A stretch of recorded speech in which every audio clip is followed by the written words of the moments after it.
How's it going? Today we're going to build a clone of the Wordle game that went super viral about a year ago and is now owned by the New York Times, but it still makes a pretty nice upper beginner to lower intermediate level project.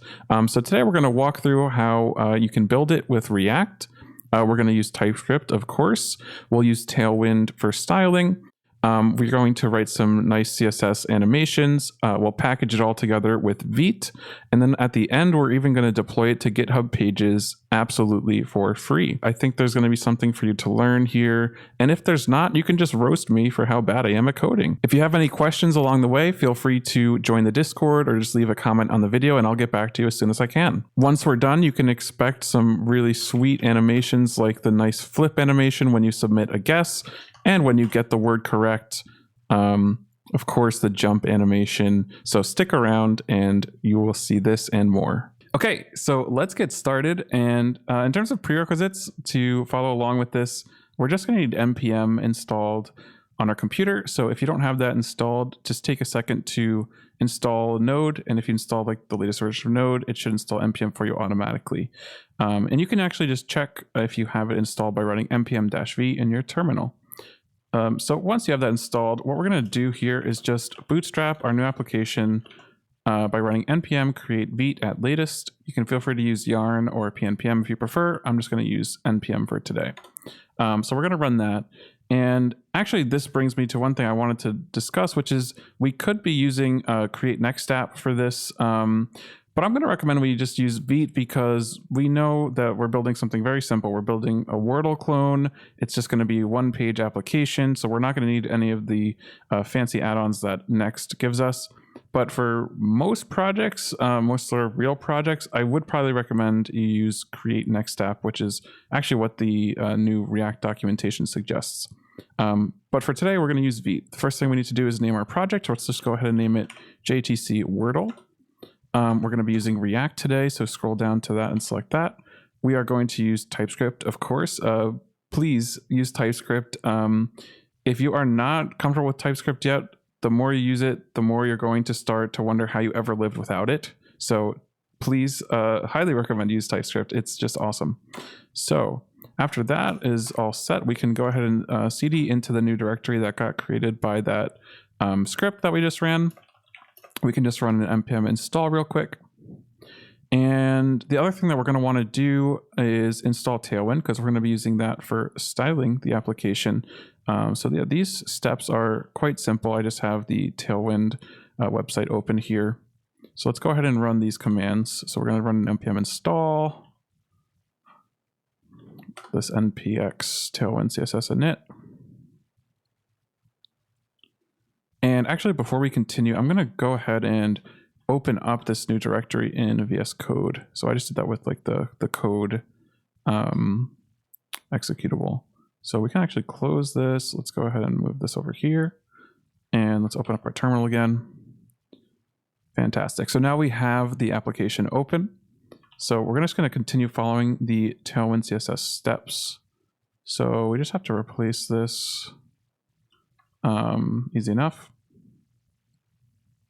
We're going to want to go to the index CSS and we're going to want to add these at Tailwind directives, and that should be it. And in fact, just to make sure we have everything set up correctly, let's run npm run dev in our terminal. And by the way, you don't have to use the integrated VS Code terminal. I just prefer it. I like to have fewer windows all over the place. So let's see if that worked correctly. Cool. So yeah, this is looking how I would expect once we have Tailwind installed. So cool. This means we have our basic application bootstrapped, which is awesome. And the only other thing to go over in terms of setup might be the extensions that I use in VS Code, just in case you want to be able to follow along with exactly what I'm doing. So yeah, I have the auto rename tag extension, which can be convenient when you're writing sort of HTML or JSX. So if, for example, I want to change this to like a P tag, you can see that it automatically updates the closing tag as well for you, which is really nice. So highly recommend that. I'm thinking we're not going to use ESLint for this project. That's something that you could choose to do to get some better sort of hints about the code that you're writing, and it might catch some issues for you and help enforce certain code quality. But yeah, we won't focus on that today. One that we will definitely be using is Prettier. So you actually may have seen that when I saved the file, it did some reformatting of the code, and that was the Prettier extension. Super highly recommend you install and use Prettier when you're writing JavaScript or TypeScript in this case, because it's just going to keep the code well formatted for you, and you don't even have to think about it.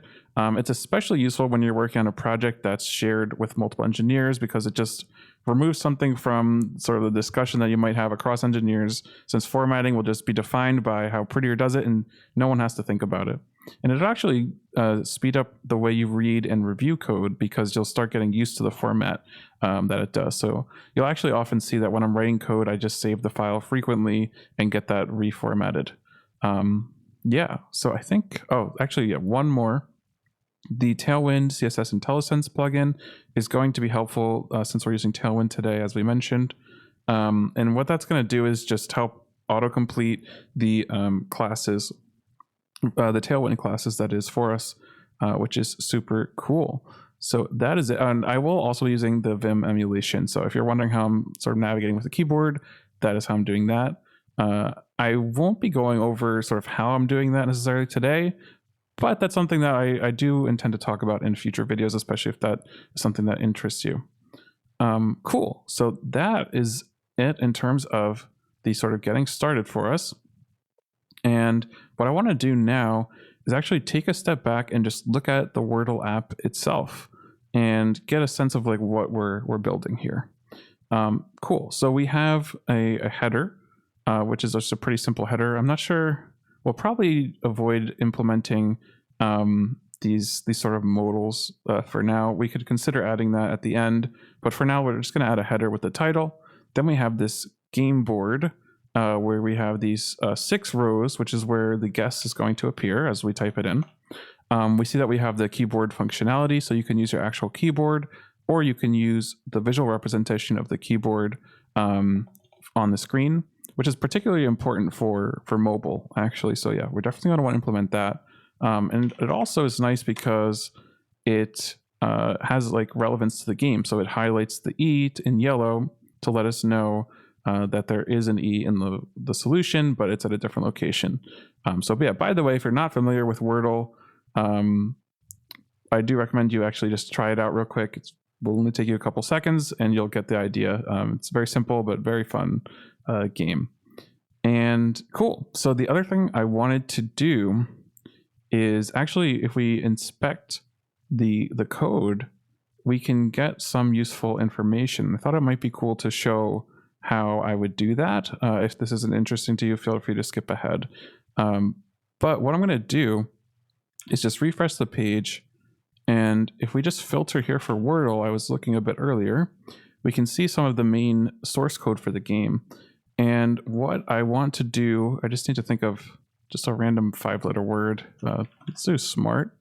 What this actually is the list of valid words that Wordle will accept. So any of these words, it will accept as a valid word, so you can sort of submit it. So for example, I do not know what stolm means, but apparently it's a word. And if we were to submit that, you can see it is a valid guess.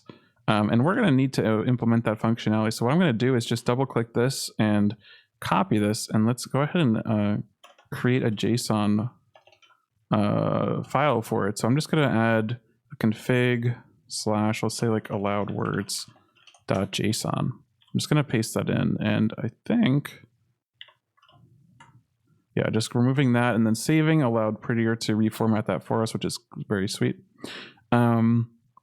Actually, one other thing I should probably mention, what I did over here is, so I have a hotkey for creating new files. I use Control-N since I'm on Windows. And you can actually type in like the folder name like this. And then if you do a / and then file name.tsx, for example, this will actually create the folder for you at the same time as it's creating the file. So just a nice little productivity tip. Oh yeah. Cool. So let's see, is there anything else that we need to gather from this? I think the only other thing to talk about is maybe some of the components that we're going to want to build to actually build out this game. So I'm thinking we're going to want a header component to encapsulate this. We'll have a game component to encapsulate the game itself. And then we'll also have these rows, which each row represents one guess. And then, of course, we'll probably want a component to implement this keyboard. Yeah, I think that's basically it. And without further ado, let's actually get started coding. So what I'm going to start with is just opening up the app directory. This is sort of the main place where the main entry point, I would say, into where we want to start writing our code. And actually, the first thing I'm going to do is just remove a bunch of this because we won't be needing it. And let's also remove this logic that we don't care about. And I think we actually want to get rid of this app CSS file too. We're not going to need that. Okay, cool. And actually, one other thing to mention is, just for simplicity, I think we're going to only implement the dark theme today. Certainly was not going to implement the white theme. I can't look at that on my screen for more than like 5 seconds without my eyes starting to hurt. So let's go ahead and use the dark theme, and let's try to replicate that, at least to some extent. So, okay, cool. So now we got rid of that app CSS. Let's go ahead and take a look at the index.css. Okay, so I think we're gonna just, yeah, let's get rid of like all this. So that gets rid of that for us. And cool. So let's go ahead and just set the color at the root HTML element to be white. And that way, any text that we write should appear in white. And actually, let's just test that. And I'm not going to say hello world. I'm going to ask how are you world, which is a question that we really should be asking instead of saying hello all the time. I mean, it's just a deeper question, really. Like, how are you? And in fact, how are you? And let me know how you're doing today in the comments. Cool. So yes, we are ready to rock, and we've got this all set up for us. So the first thing I want to do is start implementing the header. So let's go ahead and I like to often add a folder for certain components. So we'll just call it the components directory. And let's go ahead and add a header.tsx.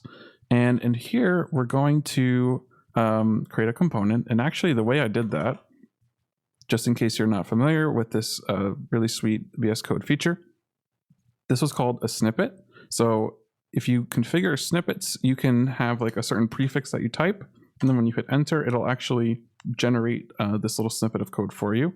Super useful. If you don't have this set up already, I definitely recommend you take the time to set them up. Let me know if you have any issues setting that up. And okay, so for now, let's go ahead and we know we're going to want our header to be like a div, and we're going to want to have an H1 to represent the title. So let's say JTC Wordle can be our title. And let's go ahead and open up the app, and let's get rid of our how are you world. And instead, let's render our header. And we just have to auto import that. So the way I did that was just a control period, opened up like the code actions to get me the auto import, which is really nice for productivity. Okay, cool. And we see, as expected, we have the JTC Wordle. But that is way too small, and we want our header to be a lot larger. So let's go ahead and in our root sort of index CSS, let's add some styling for the H1. And we can actually use Tailwind classes in the CSS by using the @apply directive. So that's a nice little tip for you. Okay, so let's think about what we're going to want to do here. We're going to want to do like font bold, and then we're going to want font, or I think it's text XL. Let's see, let's try that. That doesn't look big enough yet. Maybe like 3XL. That's starting to look a little bit better. Maybe even 2XL could be fine. And that looks pretty decent to me.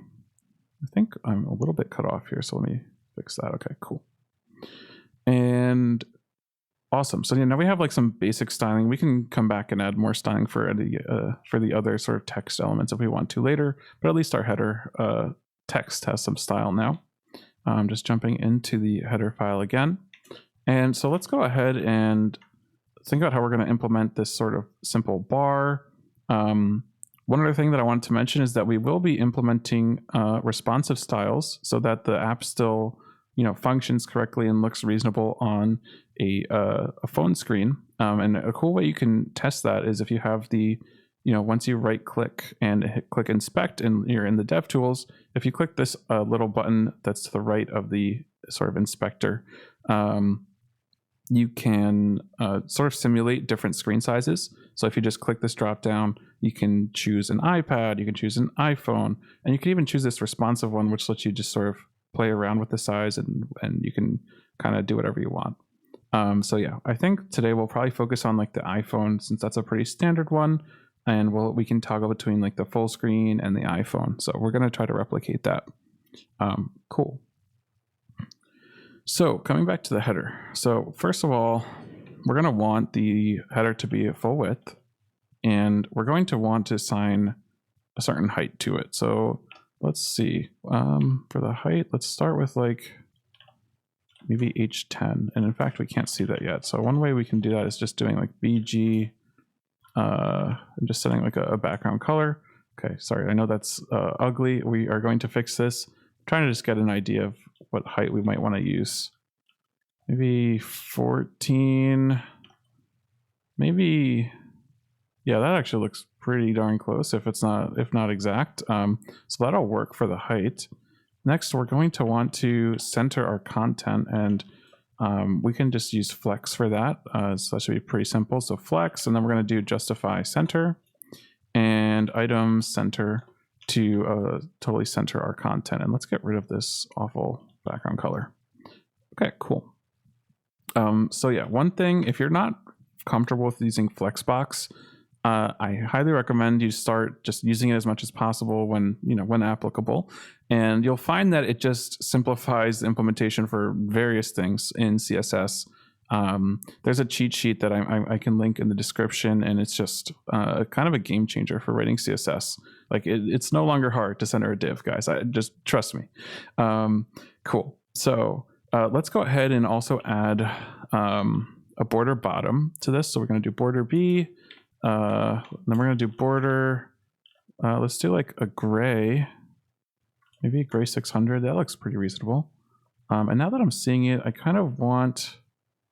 No, actually, that looks pretty good. But yeah, one thing that we're going to want to do is apply a different height. So if we open up our inspector, right now, you can see that this looks pretty big for the iPhone screen. So what we're going to do about that is we're going to actually only apply this at the medium breakpoint. So what this does, if I hover over it, this is the Tailwind IntelliSense plugin or extension, sorry, that we have installed. And you can see like the CSS it sort of produces for us. And you can see what it does is it uses an at media query to help us, implement this responsive styling. So what this is going to say is, if the screen is, at least 768 pixels wide, it's going to apply this style. Which means what we can do is for, smaller screen size, we can say maybe H14, for example. Let's see how that looks. If we, that's still looking a little too big, I would say. So let's maybe do H12. That's starting to look a bit better. I'm pretty happy with that. So yeah, let's leave that now. Okay, let me just grab that inspector again. Actually, we don't need it for now. Okay, so that is our header pretty much sorted. So that's great. And we can kind of leave this for now. We can come back to it if we want to, add some actual functionality to it. But, we've got our basic header in place.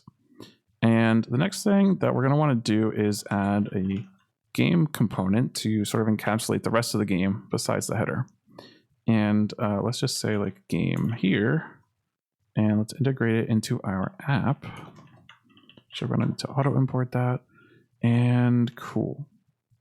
So we see game here, so that is rendering correctly as we would want. And one thing that we're going to want to do is we're going to want the game to sort of take up, I would say, potentially the full height. So like if we are on a mobile screen, we're probably going to want to use the full height and have the keyboard sort of towards the bottom. So we're going to have to actually go back to our root here and add some styling to this to make sure that we're using, or the sort of root HTML is also taking up the full screen. So if we just do a height 100% on this, that should set the height of the root screen. Then we have this div, which is using the app class name. Actually, I mean, we don't even have to do it with a class name like that. We can probably just get away with, h_full. Let's see if we have that full screen now. Looks like we also need to set the body to be full screen. So we can do that right here in our index CSS. So we'll also do another height 100%, and let's go ahead and check again. So now the body is 100% of the height as expected. The root is not. So this root class is not. So what we're actually going to do is to target that selector, since that's a class, we have to use the hashtag here. We'll have to do 100% on that. And hopefully, yep, that is good now. And then we have, this will be our app container, which is also height 100%. Okay, so that was a bit annoying, but now that we have that set up. Okay, coming back to our game. So this is looking good to me, at least for now. So let's think about what we want to do next. Next, we're going to want to start building out the actual game components. So let's go ahead and build we can call it guess row to represent each row in the game. So let's add a new component. We'll call it guess row.tsx. Yeah, we'll want to think about what props this is going to take in. We're going to want to take in the actual letters of the guess for sure. So let's start with that for now. And so yeah, I'm just destructuring the props to access them. And we can come back to this and add more props later pretty easily. So that's totally fine. Whoops, letters. And okay, so let's go ahead and just, for now, just ensure that we have this all hooked up the way we want. And you'll see that I'm a fan of just sort of running the code and like making very small incremental changes and just making sure everything is working the way I expect. So like, let's just say test string, just to make sure everything is, hooked up the way we expect. There it is. That is perfect. So yeah, for now, let's go ahead and set this as an empty string. And what we're going to want to do in here is we have these tiles that render, and they render all the time. So we need to just render, looks like, 5 tiles, since Wordle is based around 5-letter words. And I'm thinking we're actually going to want to have a new, let's add like a constants.ts file. If we just like export, we can have a constant to represent the length of the word. So we can say that game word length is going to be 5. And yeah, another constant we're probably going to want is just like game rounds, because we have, I believe it's 6. Let me just double check. 1, 2, 3, 4, 5, 6. Yep. So yeah, these are just some constants that we're going to want, across the app. And, I think it's worth splitting out into a separate file just to keep it neat. And then, if we, for some reason, while we're developing, want to test with a different word length, we can just change it here and it'll reflect across the whole app as we build it. So that's pretty awesome. Okay. So yeah, jumping back into guess row. So the way that we can sort of do this, we're going to basically want to have a container div, and we're going to want to do display flex on that. I'm thinking let's actually split out just a simple tile component, and that's going to have a letter. Let's do like tile props. And that's going to have a string, or technically, let's say it can be a string or, undefined for now. And I have something wrong here. I'll fix it. Yeah, there we go. Okay, so jumping to the end there. And here, let's just return a div with the letter for now. Perfect. And now in here, we're going to want to render, regardless of what the letters prop is, we just always want to render a tile. We want to render 5 tiles. So one way we can do that is just using array.from and specifying the length. And then if we do game word length and auto import that, and then we're going to do map. We don't care about the first element, but we're just going to use this to return a tile. We're going to want to add the letter for now. Yeah, we can leave that undefined. And also, since we are doing a map, we're going to have to define a key. We can do that with the index. And just to explain what's going on here, in case you're not too familiar, whenever you're doing a map, you have a list that you're going to sort of just map to different React elements. You're going to have to specify a key, and that's just essentially to help React keep track of the different elements in the list that it has to render. So in fact, yeah, if you don't render this, or if you don't add this prop, I can show you, it should print out like a warning for us. So let me refresh this, and yeah, you can see each child in a list should have a unique key prop. And then if we go ahead and add back in our index as the prop, and then if we refresh, you can see that gets rid of the error. So just a little bit of a gotcha there. Okay, with that said, currently we can't see anything, so let's actually just like, yeah, so if we set that to just, anything, we can see that it is rendering the 5 tiles as expected. So let's go ahead and for now change that back to undefined. And we're going to want to style this. I'm thinking the tiles don't change size that much. I was actually looking at this earlier. But yeah, the tiles don't change size very much at all when you toggle between mobile and not. So I'm thinking we can kind of just hard code the dimensions for this. So if we do like, so first of all, let's set up our border for it. So we're going to want border, just border, and then we're going to want border. We're going to have to think about what color we actually want. Let's try like border gray 500, and then we need to set up the dimension. So like if we do width, let's say roughly 14, and like height also 14, so it'll be squares. Okay, that's starting to look reasonable. That may be a little small still. Let's try 16, or sorry, 16. I feel like that's looking pretty good. And what I'm noticing is we're going to want to add a gap here. So yeah, we could add margin between the tiles, but even better is using the CSS gap property. At least if you don't have to target like really old browsers, this can be really convenient to, as you can see there, add a gap between all the items. And let's actually take a second to center this because it's, we want to center the content and make this just look a whole lot more beautiful. So coming back to our game component, this is where we can work on centering this. So let's think about this for just a second.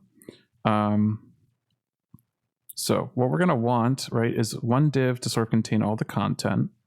And I think we're going to want to have, a notion of the maximum height that we take up as well as the maximum width that we take up. Because again, if we toggle back to the phone, you can see that we're really using the full width here, but we're also using more width when we have more available. So the way we can implement that is with a max width. Okay, so let's think about how we want to do this. So let's have like this main container. Let's say that this will take up the full width and height. Let's say that it's going to be flex. We're going to want to do flex column because we're going to have some different stuff in here. Actually, we may not care about the flex column, so let's get rid of that. We're going to want to justify center this content. Okay, so that's already getting us somewhere, which is great. And one thing I'm noticing is that I think we've made a mistake earlier because we don't want this to take up, we don't want this to be 100% of the viewport size. We want it to be 100% of what's left. So what we can do to implement that, let's change this around a little bit. I think a simple way is if we just make this flex and flex column. Actually, that is it, I think. And we just have to verify that this is taking up the full height. So yeah, we could do this by changing or opening the inspector, but yeah, that actually looks perfect. If we just set that background color, sorry for burning your eyeballs off, but that looks like we're getting the height that we want. So that's perfect. So now what we're gonna wanna do, we're gonna wanna add some styling to this. So let's say like we have a max width, and we're gonna have to play around with what we want this number to be. In fact, we can't really see the width that it's taking up right now. So again, let's do that background color check, but let's not choose one that's going to burn our eyes. Okay, 4XL. Actually, yeah, we're going to want to set like width full so that it tries to grow. Okay, so 4XL looks like it's just too big. 2XL is looking more reasonable, but, oh, sorry, just XL. That actually looks pretty decent in my opinion. So let's start with that and see. We can always come back and tweak this if we need to later. But you'll also notice, okay, wait, let's get rid of this for now. You'll also notice that this is no longer centered, so we have to fix that. And again, let's just go ahead and do a simple justify center with flex here to center the content of this div properly. Okay, so this is looking good to me. Let's go ahead and add, we're gonna want some padding in like the Y direction. So PY, at least 2, maybe, honestly, that looks pretty decent. Yeah, kind of looks like about what Wordle's doing.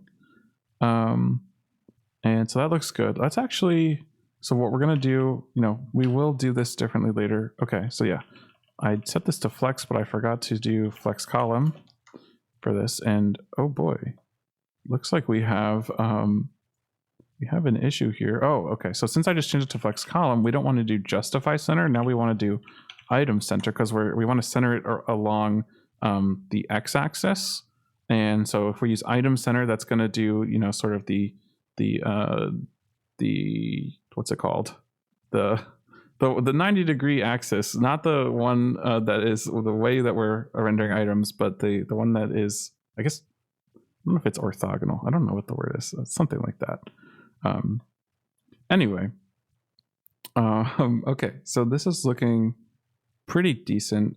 What I'm noticing right away is we're probably going to want to have a new container for these such that we could add a gap between them. And actually, we're going to do flex column. We're going to just add, again, that gap property. Let's do gap of 2. In fact, let's jump back to our guess row. And where did I set the gap up? Yep, there it is.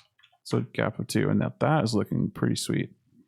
Oh yeah, I would actually need to, if we want to properly, yeah, that would be 6 rows. So yeah, we will definitely be changing. You know what?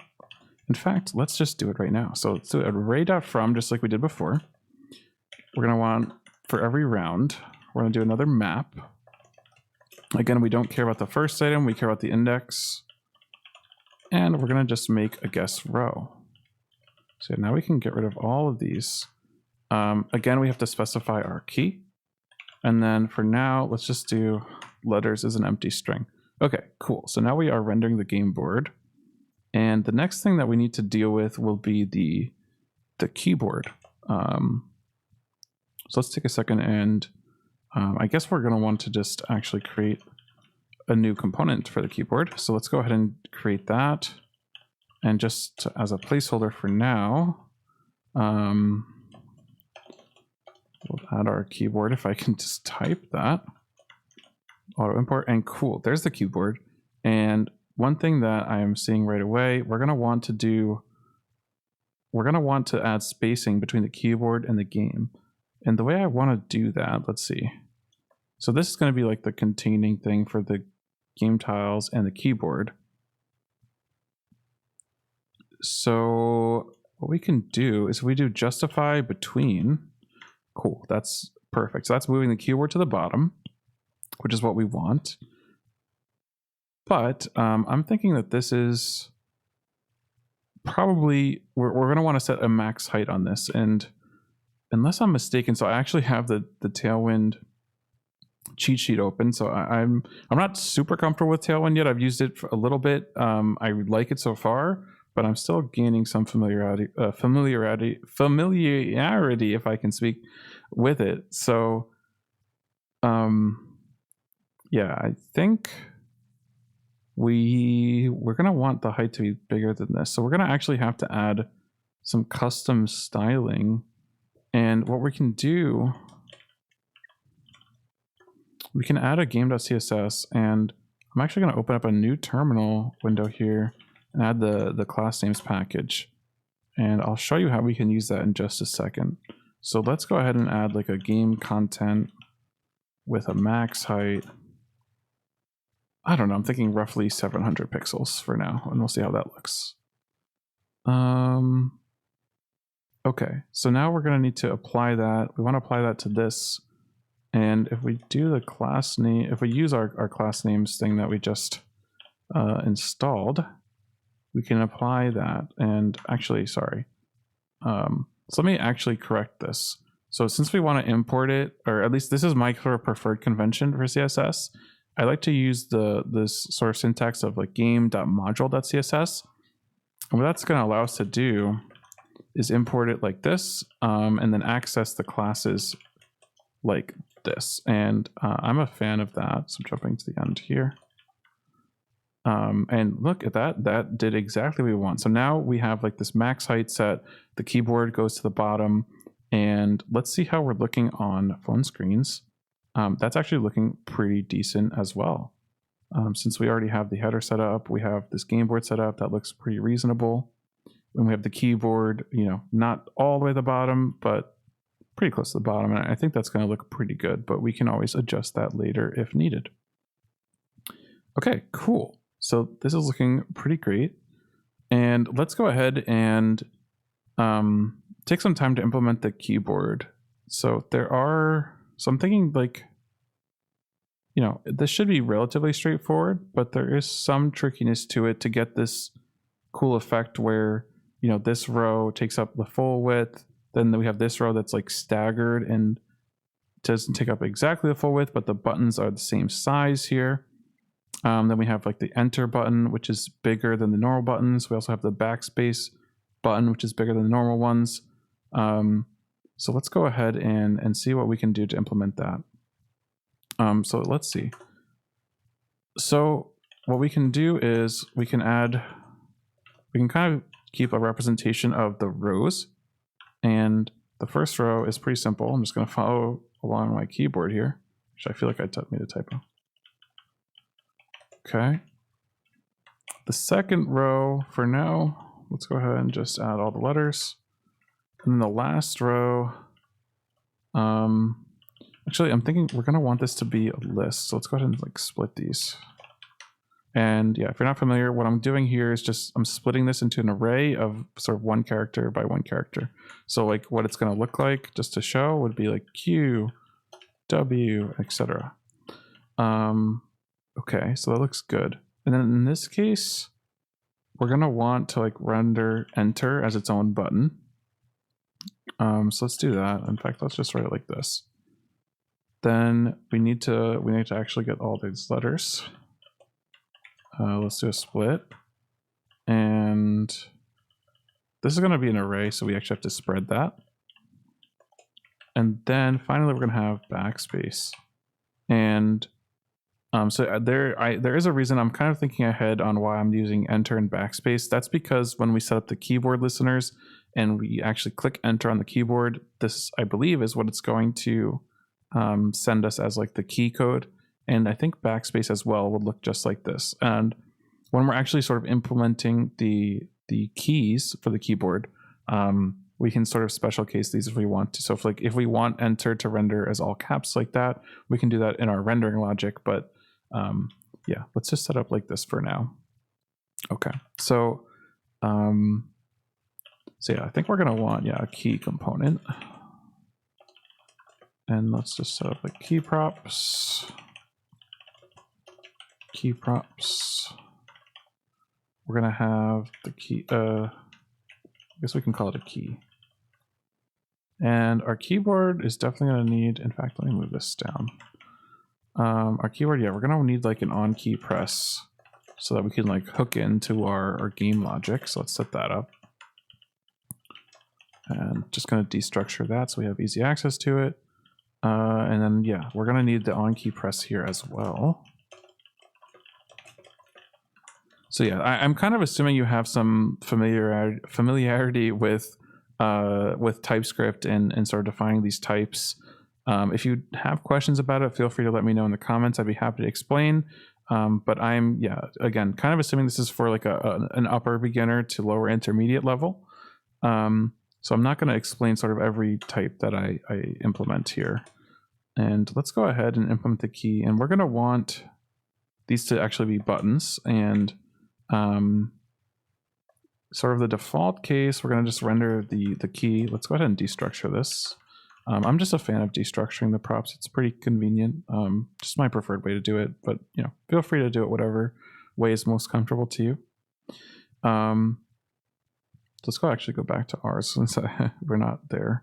So yeah, sort of the basic situation here. We're going to render a button to represent the key, and that's going to render that as the text. So that's cool. So let's go ahead and try to render the rows of our keyboard. So yeah, we're going to want a div to act as the main container for this. I don't know if we need a class for that yet, so let's leave that out. Then we're going to do a mapping again, as we've been doing. We'll say letters, which is going to be our sort of list, and then we're going to return, let's see. So for each row, we're going to want to return, we're going to make this like row of letters. And then, okay, so wait, let's actually think what we got here. So rows is sort of a list of lists. So when we call map, actually I think I have a typo here. Yeah, let me fix that. Okay, that's looking better. So let's just get this sort of set up.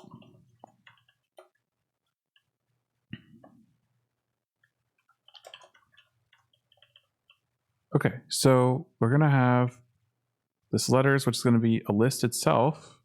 So we're also going to need to do another mapping here where each letter needs to render as a key. So we're going to just send, letter will be the key. So that's looking decent. Oh, actually, that was a mistake on my part. Let's call it letter instead of key, since we don't want to try to, we need to actually set the key. We've set the key prop earlier. That was a silly mistake on my part, so my bad on that one. Let's call it letter instead to not, try to access this key property. So it's complaining because we haven't set the on key press. So let's go ahead and do that. Oh, my autocomplete totally messed up. There we go. Let's fix this to letter. Okay, so we are actually getting somewhere, believe it or not. So we have these buttons, and just to make sure that they are set up as we want, we can even set up an on click. What we're going to want to call is just on key press with the letter. And what we can do now is jump back to game, which we can see turned red because we're not setting that on key press. And we're going to want to define an on key press here as well. So let's go ahead and do that. Okay, let's just make a function here. I'm going to take in a key. And for now, we're going to, of course, come back and implement this later. But let's go ahead and just log out that key. Let's jump back to our keyboard. And let's see if this is working the way we expect. So let's go ahead and open up our console. Let's refresh. Okay, looks like we actually made a mistake and we didn't specify the key on this div. So let's go ahead and fix that. So the key here, actually, can we just set it to, I don't think, yeah, we can just, do the same thing that we've done earlier with index. So that should solve that issue. Let's go ahead and double check. Whoops. Okay, so that solved that issue. And if we click on these, yes, perfect. So that is working as expected. Okay, I see that I'm kind of blocking the keyboard. What we're gonna do, at least for now, to get around that, let's make this just like a smaller. Okay, let's do like 650. Okay, that looks pretty reasonable. Hopefully this will work for the phone size. Actually, let's just double check. Yeah, I'm kind of overlapping it, but that should be fine. Okay, so let's continue working on this keyboard. So we're actually, making pretty decent progress. So we are rendering the rows as expected. We have an enter button. We have a backspace. So now all that's left to do is sort of the styling to make it look correct. So we have our basic structure correct. Now let's go ahead and, break out the tailwind and do some styling. So first of all, if we look at our buttons, we have like a background color. So we can just do maybe BG gray. Let's try 300, see how that looks. And then we're gonna wanna do rounded. Let's try medium to add those rounded borders, which look really nice. In fact, let's see what that gets us. Okay, so right off the bat, let's actually come back to our containing divs here. And let's make sure we're doing what we want here. So we want the keyboard to sort of take up the full width. We want the keys to sort of expand to fill the container. And what we can do to achieve that is we're going to set the main container as flex. We're going to make sure that it's setting its width to full, the full content. And then within our keys here, we're going to want to set flex 1, which should make them grow. Okay, so we have some issue. At some stage, we aren't setting the width. Actually, I think I know what stage. We might be able to just make this a fragment. No, actually, no. Let's contain it as a div. So let's set this to be full width. And that is awesome. So now we are, using the full width as we want, similar to this. Now we just need to set a sensible height. Let's just play around with this a bit. Oh no, we're gonna need a lot bigger than that. Maybe 16, I was trying to type. Okay, that looks a bit ridiculous. Maybe 14. That's starting to look a bit better. It looks a bit better. I feel like our max width is a bit too large right now. So let's come back to that. Maybe instead of XL, what is XL in terms of pixels? 576. What's medium? Or maybe we can, what if we do large? Actually, yeah, that looks a bit better already. Jumping back to the keyboard, we're going to want to add a gap here between the keys. That might be a bit too much. I feel like that looks about right. Let's fix the color here. These are way too bright looking. Those are way too dark looking. That's starting to look a bit better. And let's go ahead and add some text styling as well to make these look a bit better. So let's do font bold, and then let's try to bump up the size a bit here. Is it font XL? No, I think it's text large. That actually is starting to look really nice. And we also need to add a gap between the rows here. So we can do that with the trick we did earlier. Flex column, gap 2, or gap 1. I feel like that looks pretty decent. So now what we want to do is make this beautiful staggering effect where the keys are all the same width. And I'm thinking the easiest way to do that, oh, excuse me. The easiest way to do that actually is going to be adding some blank spacers. In fact, just as expected, that is exactly how Wordle itself implemented it. So they have these spacer divs, which are invisible, but they take up, half the size of what the keys are going to take up. And the way they achieve that is with a flex 0.5. So again, flex is super awesome. This is exactly how I was planning to do it, and cool to see that that's exactly how Wordle does it. I mean, I don't even know what would be a better way. So not surprised that that's the way Wordle does it. So we're going to want to add our custom style thing here, because if I'm not mistaken, okay, sorry, little cut there because I was sneezing uncontrollably. I'm fine now. We are good. We are continuing on. We're going to press on. We're going to power through, and we're not going to quit no matter how many times I have to sneeze.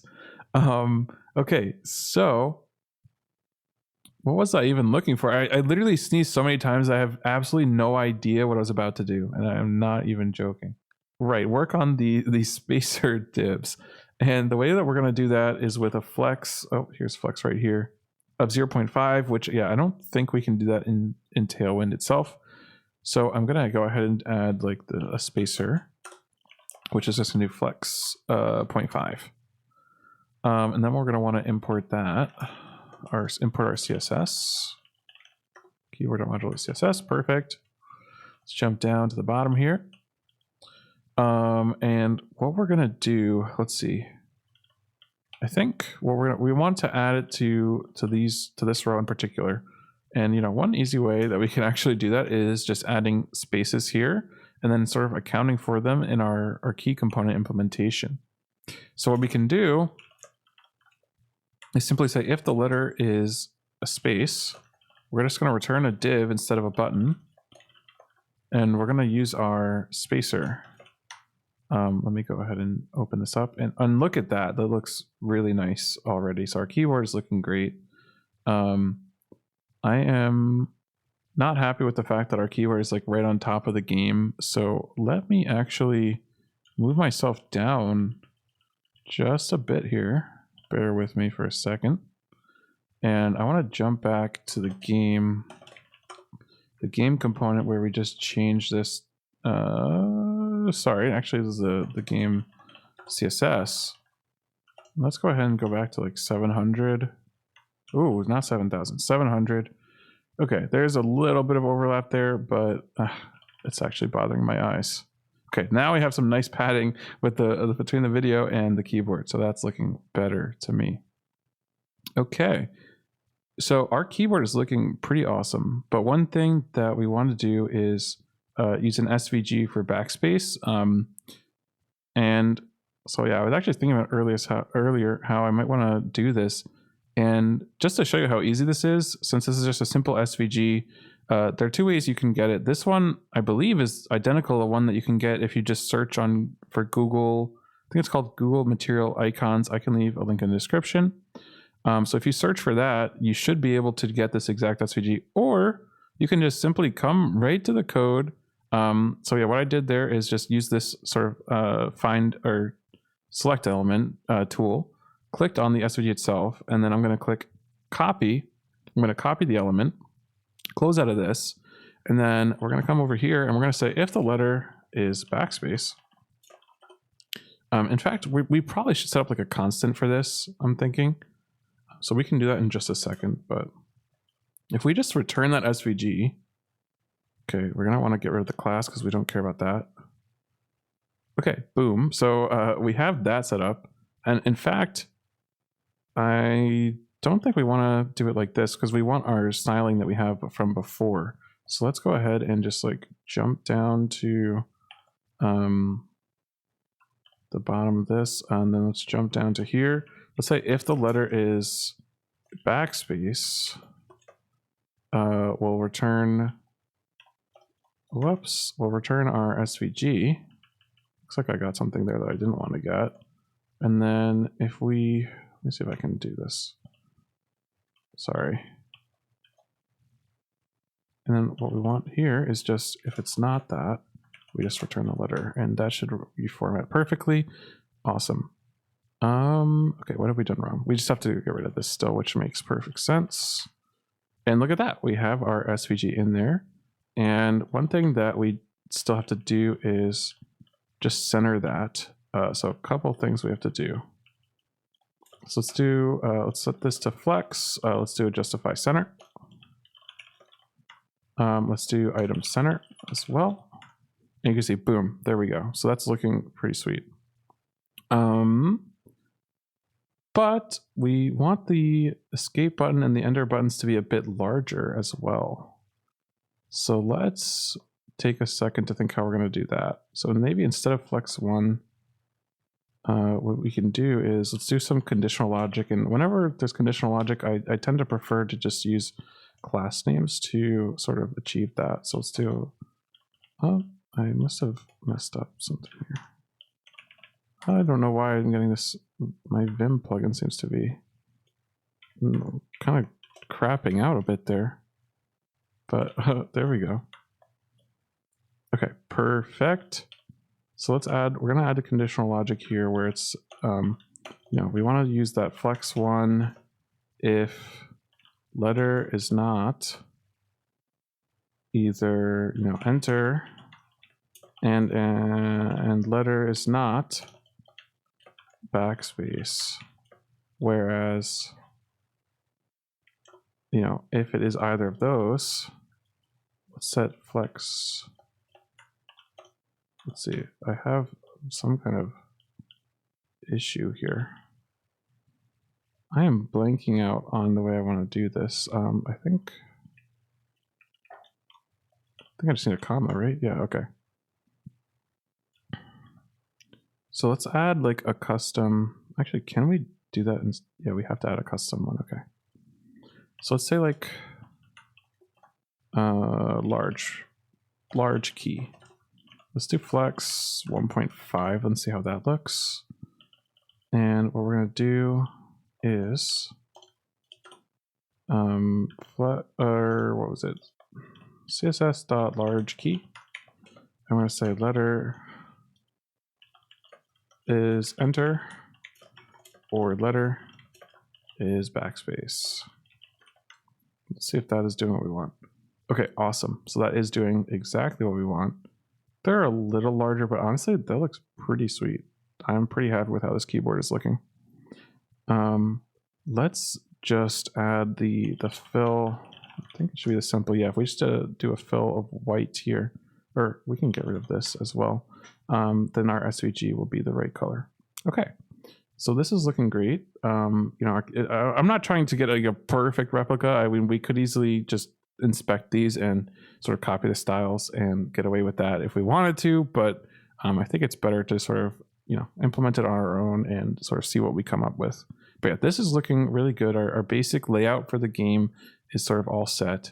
And let's see, what else do we want to do with the keyboard? I would like to add some kind of like clickable or just like an active state for these. And we can do this in Tailwind. We just do active, and then we're going to set the background color. Let's, we're going to have to play around with this a little bit.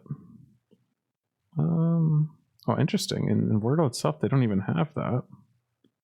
It's actually quite surprising. Is that? Whoa, I'm not sure why that just moved to the bottom like that. Huh, I'm actually a bit confused why it's, yeah, that was very strange, but that I don't know why it did that, but it looks normal now. But yeah, I like having some sort of feedback when you click the buttons. So, and you can see that these are accessible because we're just, you know, using standard buttons. Cool. So our keyboard is ready to rock. We are going to have to come back to this to add, you know, when you actually enter words, we want to do the same sort of effect where we give you the same information from your game board on the keyboard. Just makes the game much more playable. So we are going to come back to implement that, but the keyboard is in like a pretty great spot now. Cool. So let's see. Next thing that we're going to want to do is set up. In fact, let's go ahead and set up the keyboard listeners so that we actually, you know, can either use the physical keyboard or the virtual keyboard that we implemented just now. So let's jump back to our game because that's where we're going to want this logic to live. And what we're going to want to do is we're going to do this in a use effect. Essentially on the, when this component mounts, we're going to want to do window.add event listener. I think we can just do key down. Let's do on key press. And then we also need to set up the cleanup for this. So remove event listener, key down, that on key press. We're going to want to add that here. And then wrap this in a use callback. Let's import that. And we're going to have to update this a bit. Let's see, I've got an issue here. So key down, keyboard event. So yeah, instead of setting up this way, we're going to need an additional function here. So let's say like on key, we'll say on key down event, just to try to sort of keep clear in our mind the difference here. So we're going to want to take in, I think it's just keyword event, right? Yep. And all this is going to do is call our other key press function. In fact, let's just move this down here. And we're going to call key.code, I believe it is. We're going to test this in just a minute. And this will have to take onKeyPress as a dependency. And let's see if this sort of fixes our types for us now. Let's go ahead and do this. And we also want this.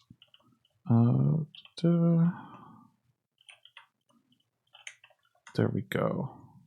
Let's inspect this and see if we have our... Oh, it looks like I forgot a key in another place. Must be in here. So I have this key. Actually, where? It's in the keyboard.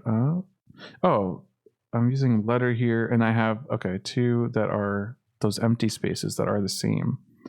So let's get around that by using the same, just using the index as the key, since it's, it's a very small list. So I think that should be efficient enough and shouldn't cause issues. Okay, so yeah, key code is not what I want because I don't want like key A, key, etc. So let's go back here. Key dot, oh, it's just called key. So yeah, this is actually, we're gonna call this event. I believe this should be what we want now. Let me open up this. Okay, that, I think I need to refresh to get rid of the old listener. Oh, 1 second. Okay, that is looking great. Enter is enter as expected. Backspace is backspace as expected. Cool. Actually, you know what? Before I forget, let's go ahead and go to our constants file. Let's say enter, and let's match that exact the way the I forgot to put const. Let's just match that, and let's do the same with backspace. And let's jump back to our keyboard. And let's see if we can't do just like a simple whoops. Replace here. Oop. So let's do, what do we want to replace? We want to replace enter with enter. We're going to need to import that. And let's do a very similar one for backspace, backspace. And again, let's import that. And yep, that looks like that. Find and replace was perfect for what we wanted. Cool. This is still looking pretty sweet. Okay, at some point, looks like our enter button doesn't look like it's larger compared to the other buttons anymore. So I made some mistake here. Let's see what happened here. Large key. It has the flex one applied to it as well. Okay, I forgot to remove it from here. There we go. I'm not even sure. I might have like accidentally clicked undo at some point. I'm not even sure how that flex one got back in there because I'm pretty sure like I'm pretty positive we saw this like with the correct styling already. So not totally sure what happened there. But okay, you know what? We're living. We're fine. Cool. So yeah, we have, what we could do if we wanted is we could split this out as like a custom hook.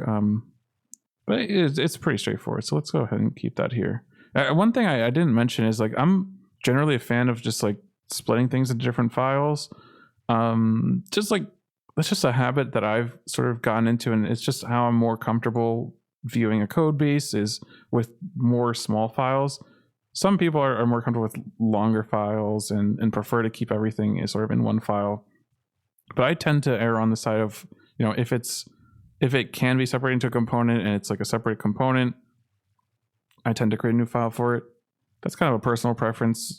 It has pros and cons, like a lot of decisions in programming, but that's just sort of what I'm most comfortable. I did want to mention that. Okay.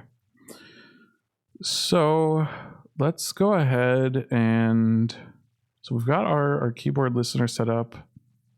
We've got our on key press set up. And let's start thinking about how we want to represent the actual guess structure. And okay, so my first instinct would be to just do like something like this, like guess, set guess, and just use state hook here, where the initial is just that, and then we can say on key press, we're gonna have like some special logic if the key is backspace, so we're gonna implement that in a second. I'll say to do, toed. We'll say if key is enter. We're gonna want to do like some kind of submit guess, also toed, and then so the general case here is we're gonna call set guess. We're gonna do guess plus the key. Okay, so that's perfect. I'm gonna want to take that in as a dependency now. I feel like I've done this before, and I think we might need to switch this to use reducer instead, just so we have like so we're able to set it up the keyboard listener without it sort of getting reset over and over again. But yeah, we'll do some testing of this and see if this is doing what we want, and see if use reducer makes more sense in just a second. But for now, let's actually come down here. And let's, just for now, we'll say if the index is, the first one, we'll do the guess. Otherwise, we'll send empty string. So I don't think we actually started using the guess yet. So let's do that. So what we're going to do is, guess row. Let's actually call this guess instead, which is a much more reasonable name for this. So let's say guess, and then what we're going to want to do is take, the guess at this index. So let's jump back to the game. Sorry, this is broken right now because I have to update this. Okay, sweet. Okay. So let's go back to our guess. Oop. All right. So this we do want to do letter. Okay, cool. So we are, okay, I think we're actually experiencing the issue that I was worried about right off the rip, which is that all of our listener here is, I think, has like, a stale reference. Oh, I could fix this though, if I just add guess as another dependent. Yeah, so I can fix this. In fact, let's go ahead and implement this as well. So this would be like guess dot, we want to do like substring 0 guess dot length -1. Yep. Okay. So yeah, this has an issue. Yeah, okay, that is not fun. That is not fun at all. And you know what? I suspected we were going to need to use user reducer. Let's go ahead and just, I'm assuming that just the way that I'm calling set guess here is sort of triggering. I am not even entirely sure why that went quite that crazy, but it could have to do with the hot module reloading. That's my guess, to be honest. But yeah. Let's just not even worry about this, and let's do, let's split out a reducer for this, which should be pretty simple. We can call it just, use current guess reducer. We're going to do export const use current guess reducer. And the main idea for what we want here, we're going to want to do return use reducer. And okay, so let's think about this. We're going to want to define, we're going to want to define our actual reducer. So we'll do that in a second. And the initial state for the guesses is just going to be the empty string. And And then, so you may or may not be familiar with like reducers. The very one place that you've probably seen it if you've been writing React is you've probably seen it in Redux, unless you're very new to React, because Redux has fallen out of favor quite a bit.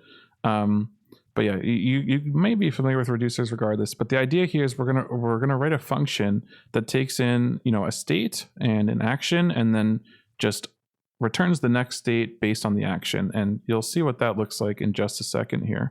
So our state here is just gonna be a string. And for the actions, we're gonna wanna define, I guess, a couple actions here. So let's think about this for a second.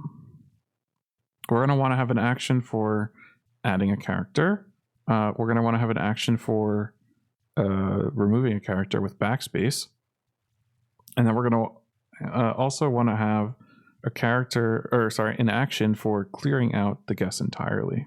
Okay, so let's go ahead and think about how we're going to do this. So we're going to want to have like these different actions. So let's say we have like just like an add letter action.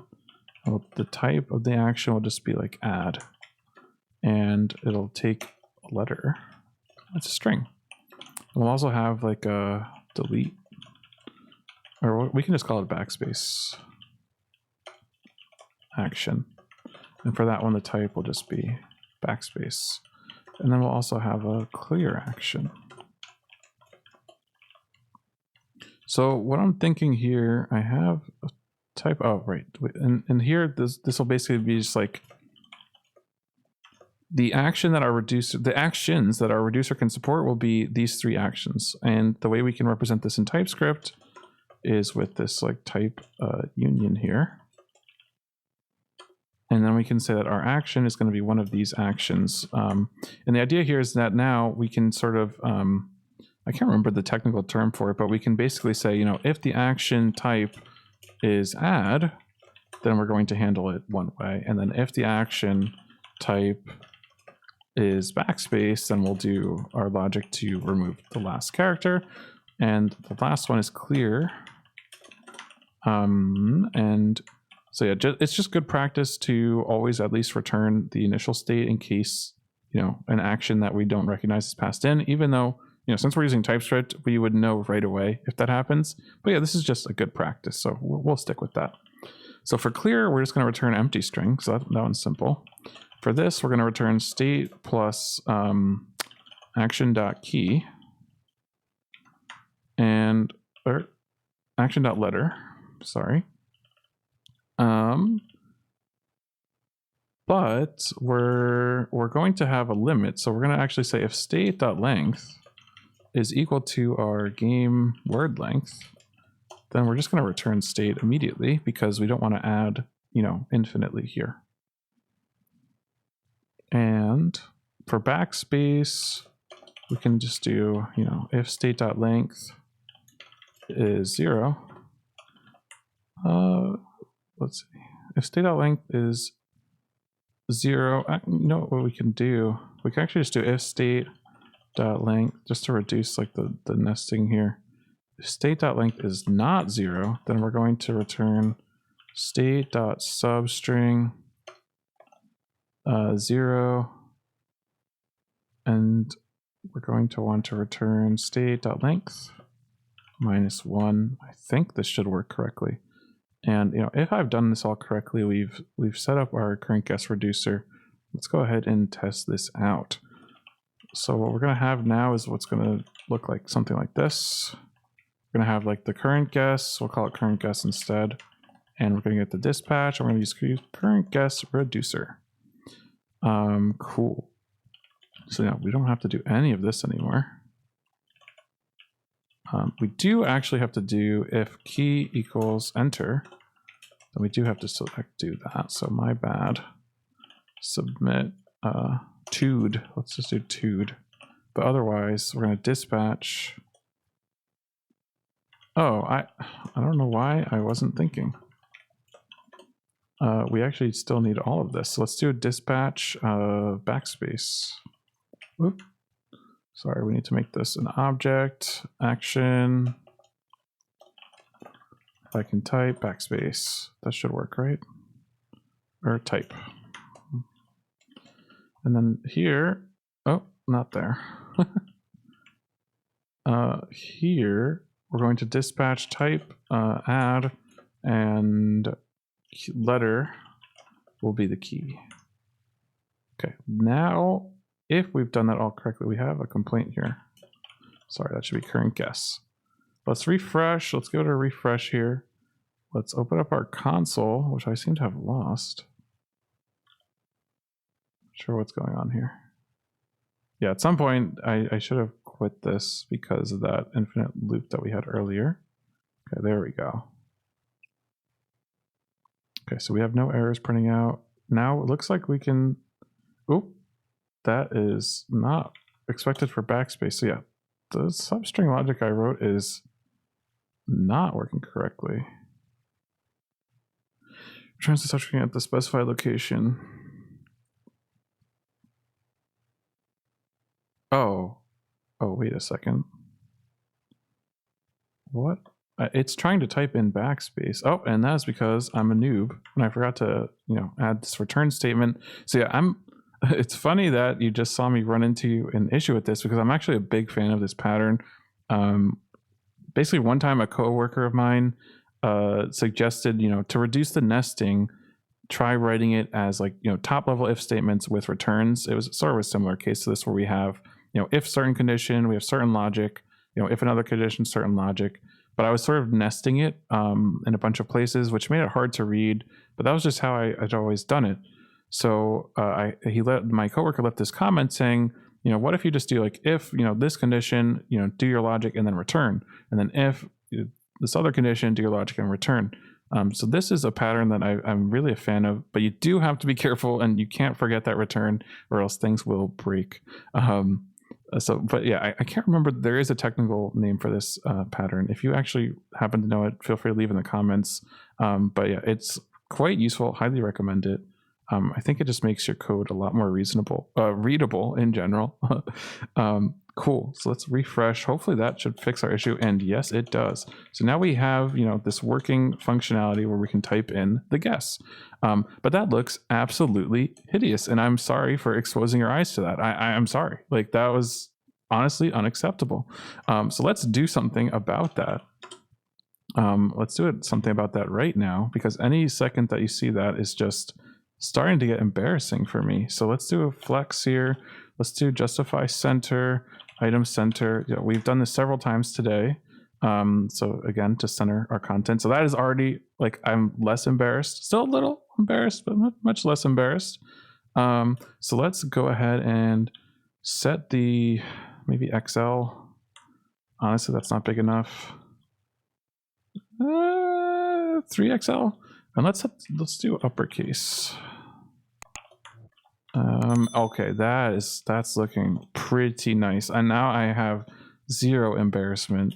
Let's do font bold. That is looking pretty sweet. Actually, it looks quite a bit like Wordle. It's a different font, but the embarrassment went to zero and the pride went up now because this looks pretty good. Okay. So we're killing it. Oh, I actually just found, oh, or not. I thought I had found an issue, but yeah, it looks like our reducer works perfectly. So we can't type beyond the length. I'm just like spamming keys here. We can't type beyond the length. We can click backspace extra times. It's totally fine. This is awesome. We can also type via our keyboard. We can click backspace via the keyboard. This is just mwah. It's just beautiful. Okay, yeah, so I think at this point in time, what we're going to want to think about is how to represent the actual game state. Cool, so we do have to think about the game state, but I realized, at some point between when I finished recording the last segment and now, which is, it's not the same day because it was really late, I had to go to sleep. But anyway, I noticed that we didn't do any sort of sanitization on the keyboard events. So if you type control or just click the control key, it's going to treat that as like a guess. Or if you click shift, similar. Also, we can type numbers and actually I can't even demonstrate that we can type symbols.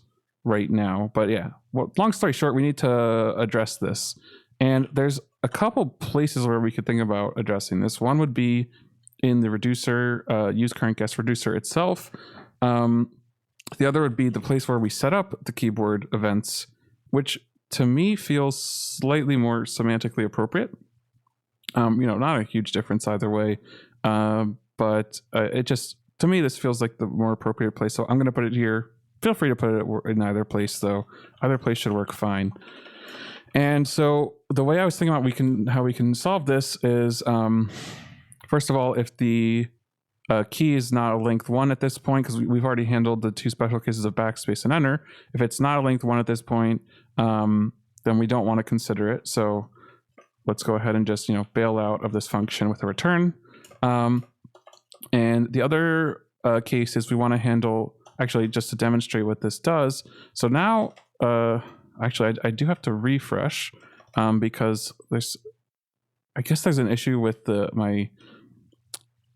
I don't know if I've made a mistake here with the event listeners or if it's just the way that Vite hot reloads. Because I do have like the cleanup. Oh, no, it is a mistake. I forgot to return the cleanup. So that, I think, should fix that issue that I was just seeing. And also the other thing I noticed was I didn't have dispatch in this dependency, right? Though my understanding is that with use reducer, the dispatch function should be sort of the same function returned every render. So not sure if this is actually going to affect anything, but still it's more appropriate when you're defining your dependency arrays to include everything or anything that you're relying on within the function implementation here. Okay, so with all that in place now, if I type shift, I'd accidentally tried to turn on sticky keys, but that does not input anything into our game. So that's great. Same with like control, caps lock, all that is fantastic. However, I can still type exclamation point and something is still going on with my, something still seems to be going on with the key events. Hopefully now that I just did a hard refresh after adding this logic, hopefully we shouldn't see that again.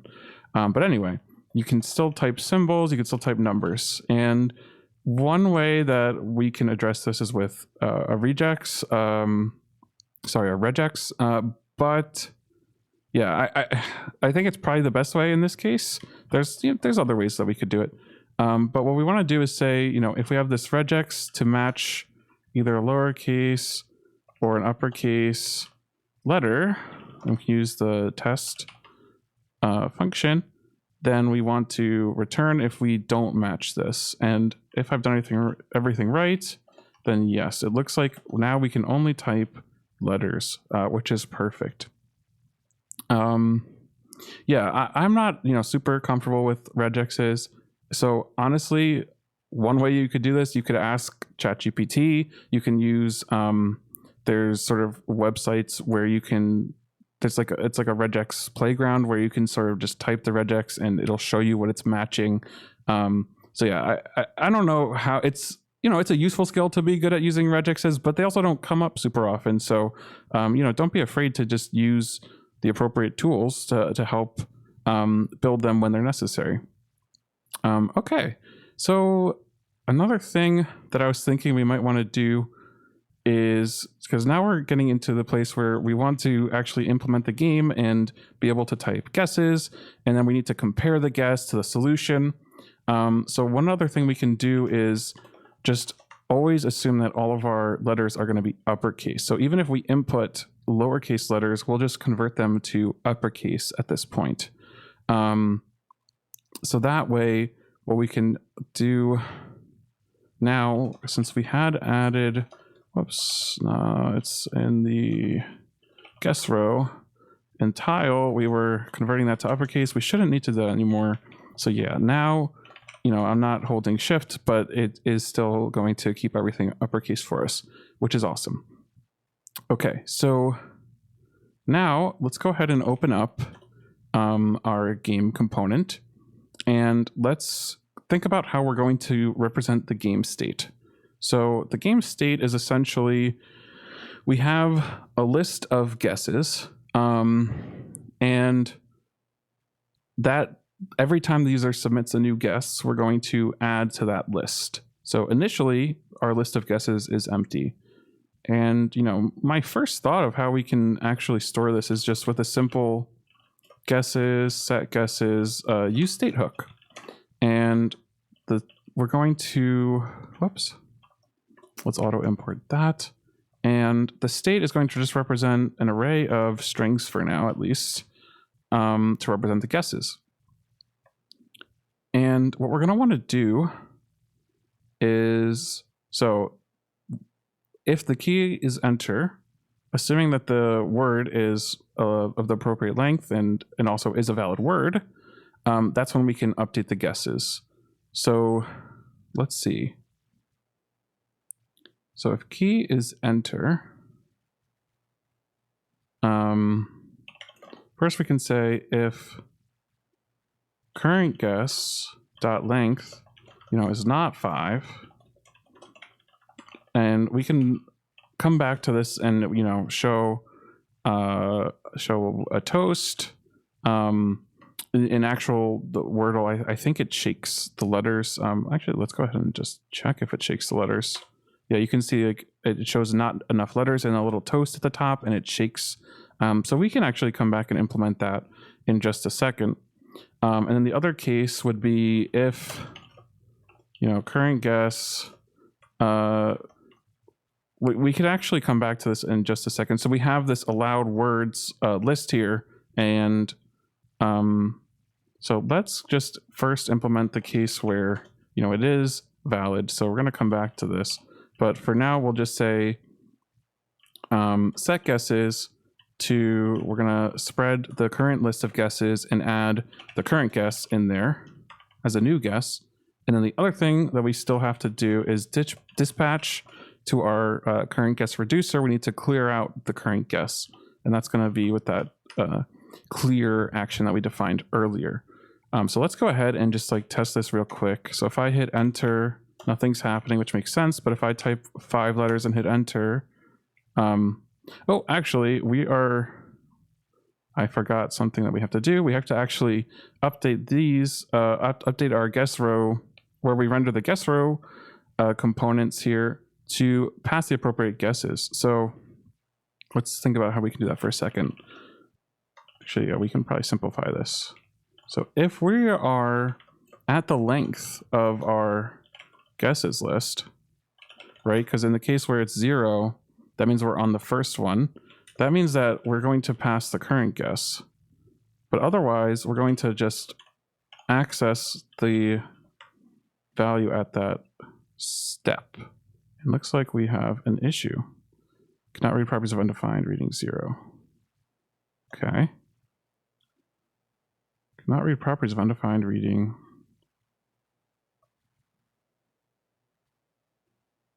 So let's open this up again.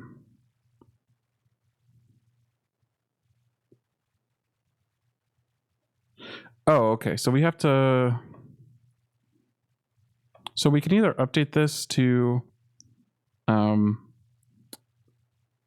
not, assume that guess is going to be a string and sort of, add a special handling for that. And I'm thinking that's probably the easiest way to handle this. So if we just say, string can be undefined, then we just have to add a check here to say if guess is defined, then we access it like that. Otherwise, the letter will just be an empty string, and there we go. So now if I hit enter, nothing happens. If I go to 5, I hit enter, it's still not moving us to the next row. So we're missing something in our game logic. So let's jump back to that.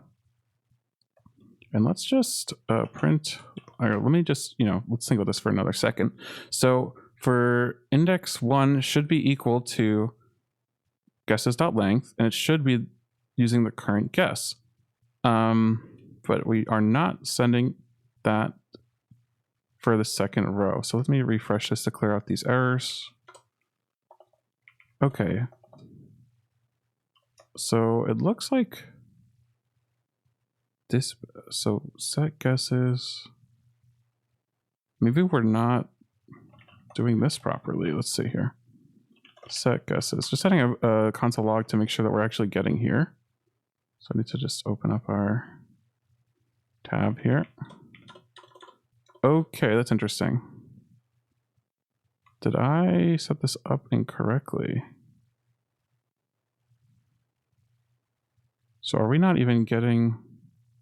Oh, first of all, let's use our constant for word length, which I can't remember what it was called. It's just open up game word length. Game word. I'm not sure why that's not letting us auto import that. This is very strange. Why wouldn't it let us auto import that? Do we not import from constants? I'm going to just go ahead and restart the TypeScript server because that was pretty weird. So hopefully that will fix that issue. I just don't know why it wasn't letting me auto import that.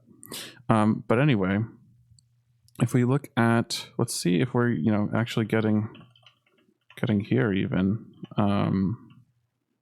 We'll just say enter pressed. And let's inspect here. Enter pressed is getting called. So if current guess.length is not equal to this, is this what we're running into? Would show toast, we'll say. And open up again. Would show toast. So what is our current guess.length? Because that does not make sense. 0. Okay. Oh, okay, sorry. So this would be a place where it would be really smart to have the ESLint rules of hooks enabled, because it would have told me that I'm not updating or not passing the appropriate list of dependencies here. So that was a mistake on my part. If we fix that, this should fix our issue. And it does. So now if I click enter when I have 5 in there, I'm moving on to the next row. So that's, sorry about that, but that fixes that problem.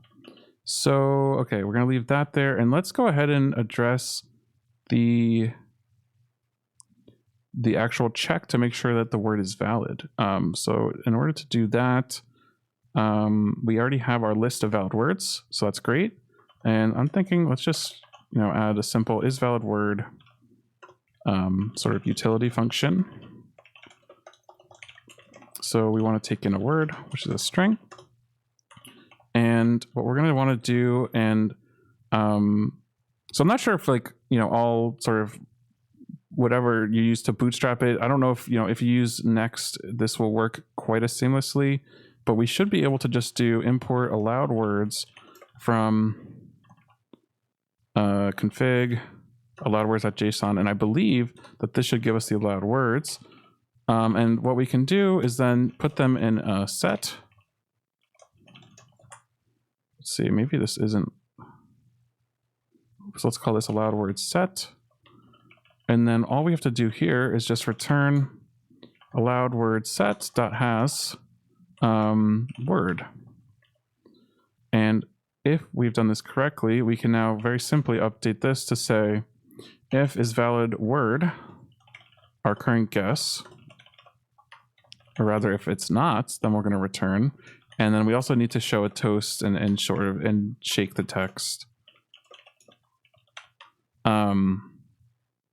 here. So let's go ahead and just test that this is working with a console log for now. We'll say not valid word. We can remove that toed because we implemented that now. So if I hit enter now, we get not valid word. Awesome. But if I put like apple, whoops, then we did not get not valid word. Ooh, but it's also not letting us submit it. That's interesting. This could be another case where I just have to do a hard refresh of the page. Let's just make sure here. Okay. So it says apple is not a valid word. Oh, okay. That is because I made a silly mistake. And our allowed words are all lowercase letters. So And we decided to make these all uppercase. So let's just go ahead and update our utility function to do to lowercase. And then there we go. Okay, awesome. You know, it's not the end of the world that I'm making these little mistakes, because you can see just how I'm figuring them out, and you can follow similar practices. Because like the reality of programming, at least for me, is that you're not going to write the code exactly right on the first go, and you are going to make silly mistakes, and you're going to want to know how to handle it. So hopefully there is some value in that. Okay. So yeah, we were able to submit Apple as a guess. We can submit it again, and that works. We can submit Smart, and that works. Awesome. Cool. So one thing that's kind of upsetting me, it's not a delightful experience the way actual Wordle is, because you see here when you type, there's this really nice pop animation where it sort of pops just a little bit to when you type the letters in, and it's actually going to be pretty straightforward for us to implement something similar. So let's actually take a second. So our game logic is, you know, moving in a good direction, but let's go ahead and go back to our guess row, and just for a second, work on implementing that. And what we can do. Do we have, yeah, we need to add a guess row .module.css file here. And we should be able to do this with a pretty straightforward CSS keyframes animation. So you may have heard of Framer Motion, which is a really awesome package that we could install and use for animations. We might even come across something where we want to use it later, but for this point, we should be able to get away with just using CSS for these rather simple animations like this one, where we just want the letter to pop. So let's go ahead and look at that. So we'll say we'll make this new class, like, or let's call it, we can just call it like, well, we can just call it has letter. And if it has a letter, let's say we want to do a couple things. So you also see that the border color slightly changes. So let's do that first. So here we're doing border gray 500. So let's add apply to use Tailwind. Border gray, we'll do 300. And just to make sure that we'll actually set up the logic portion of this first, and then come back and do the animation. So to do this, we're going to want to use class names again. So let's go ahead and do class names. Jump to the end here, add that in. We need to import class names, and we need to not make that an object for no reason. I don't know why I did that. And that is looking better. And then what we need to add here, we actually have an imported CSS. So let's import that. Jumping back to the bottom, we'll just say has letter, and we'll set that to be, we'll make this like a Boolean value. We have to add a comma at the end here. Whoops. And okay, awesome. So that looks better already, to be honest, but let's go ahead and jump back. Actually, I should really close this to have a little more space here. Okay, cool. Yeah, let's see if we can implement this. We're gonna do keyframes. I believe it's keyframes. We can call it pop, and we'll say from, we'll say scale 1. We'll say, actually, let's see if we want to do this. Maybe we can do it with percentages. So you can either use like from and to for the keyframes, or you can split it out into like percentages. You can play around with this. You know, another thing we actually could do is look at the Wordle code itself and find the animation they used, assuming that they are just using, you know, basic CSS animation, which would make sense. So now we would want to do animation, pop, and just we can play around with this.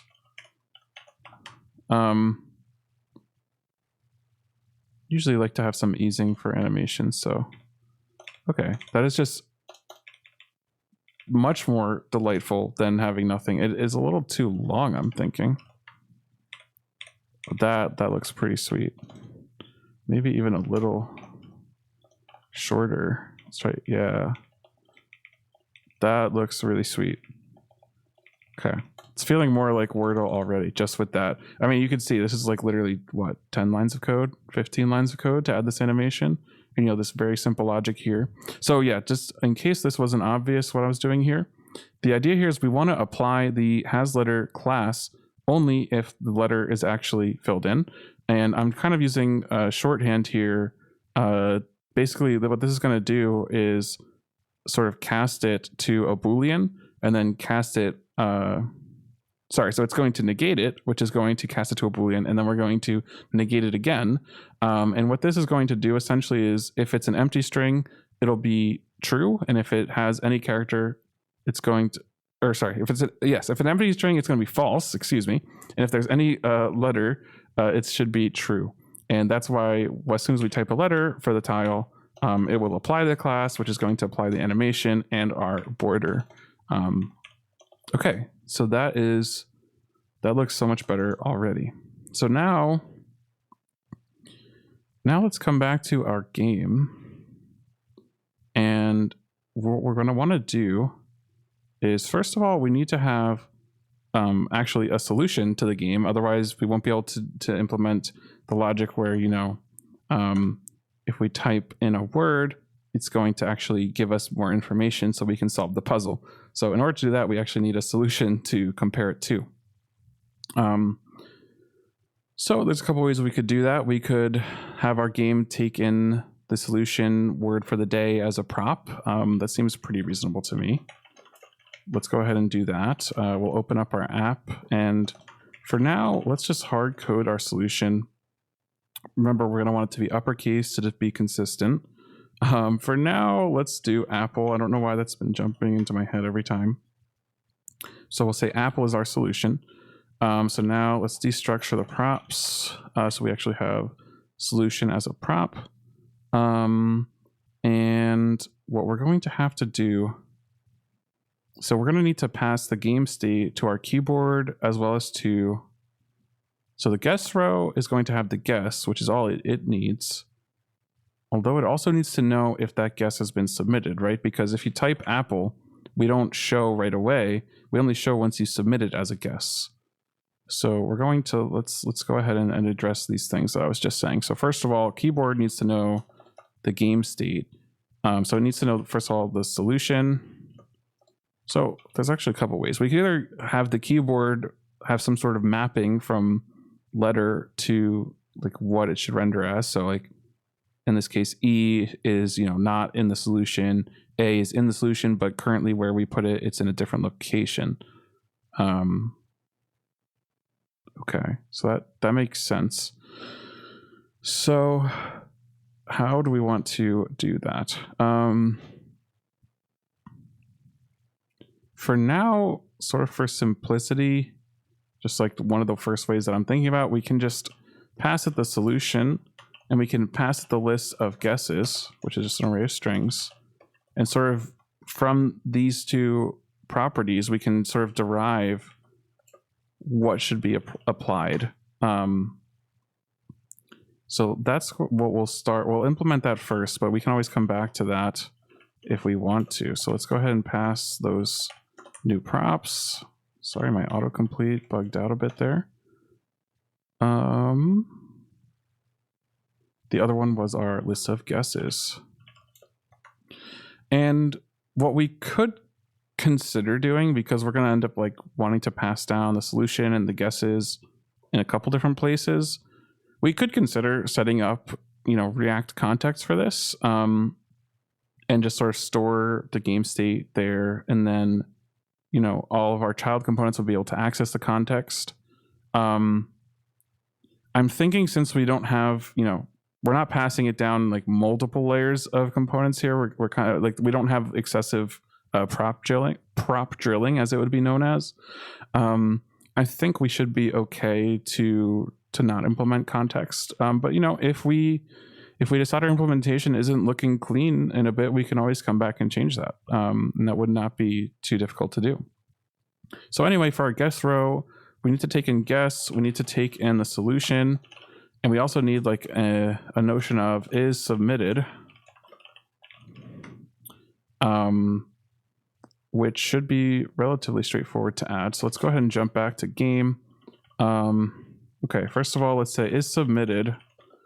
And what we'll do is it is submitted if the index is strictly less than the guesses.length, right? So if we have one guess, then index 0, which is the first guess, has been submitted. So that should work, but if I've made a logical error, we'll catch it in just a second. And the other thing we need is the solution, of course. Awesome. Okay.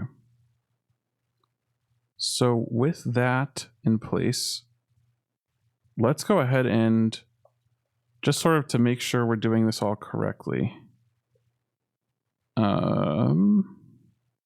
So yeah, what we're going to want to do is introduce some more sort of optional or sort of conditional classes to our tile based on the state. And first of all, we're going to want to take in, the is submitted into our tile as well. Because if it's submitted, it has this sort of highlighted appearance. Well, in fact, we're going to want to know more than just if it's submitted. So we might not even care about is submitted in just a second. So, because what we really want is like a notion of a sort of state for the tile, right? So the state can be, correct letter, wrong place. It can be wrong letter, or it can be correct letter, right place, right? So those are like the three sort of options. And in fact, what we can do is define a sort of tile state, and we can just do just that. So we could say, trying to think of a more convenient name for that. I mean, it wouldn't even be crazy to do it by, let's see. So we could do, wrong. We can do correct. We could do wrong place. I'm not crazy about this, but it's the first thing that's sort of popping into my head. I'm not the best at naming. Naming is a pretty important skill, actually.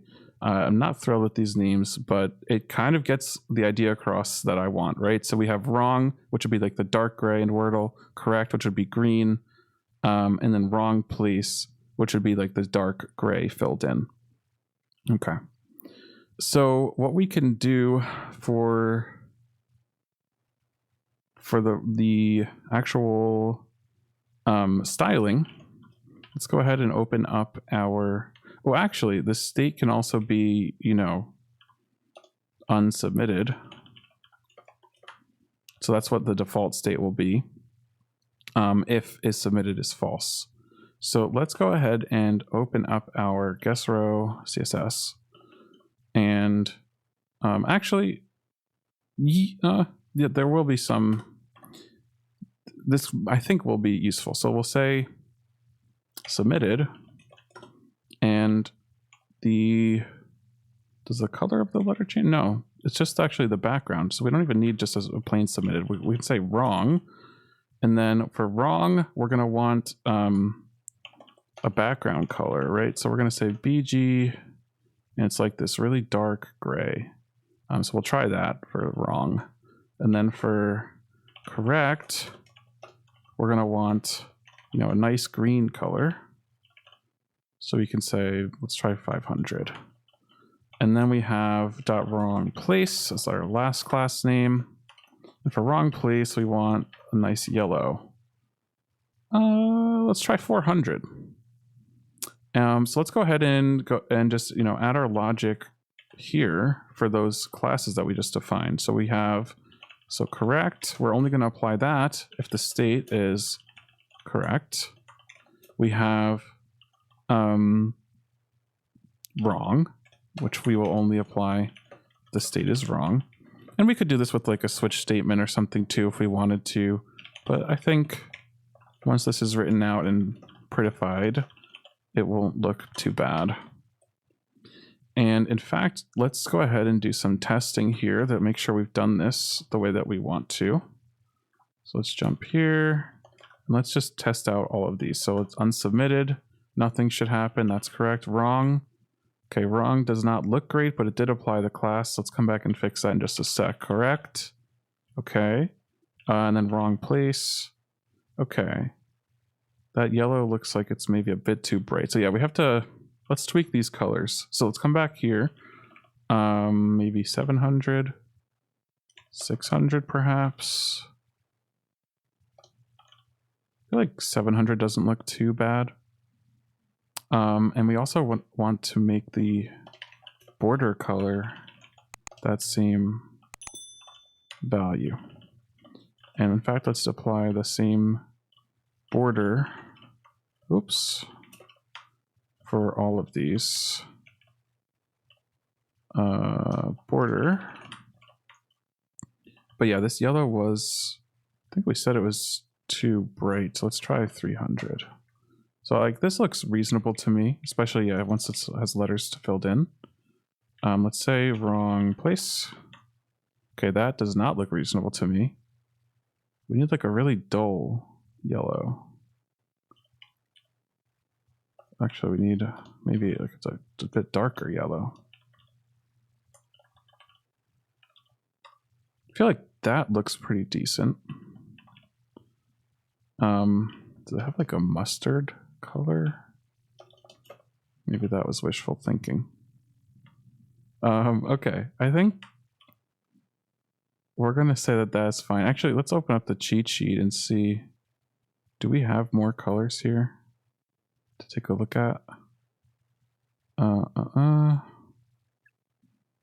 Yeah, it looks like this is what we got in terms of yellow. So let's actually, you know what? Let's just steal the color from Wordle because this one looks pretty nice.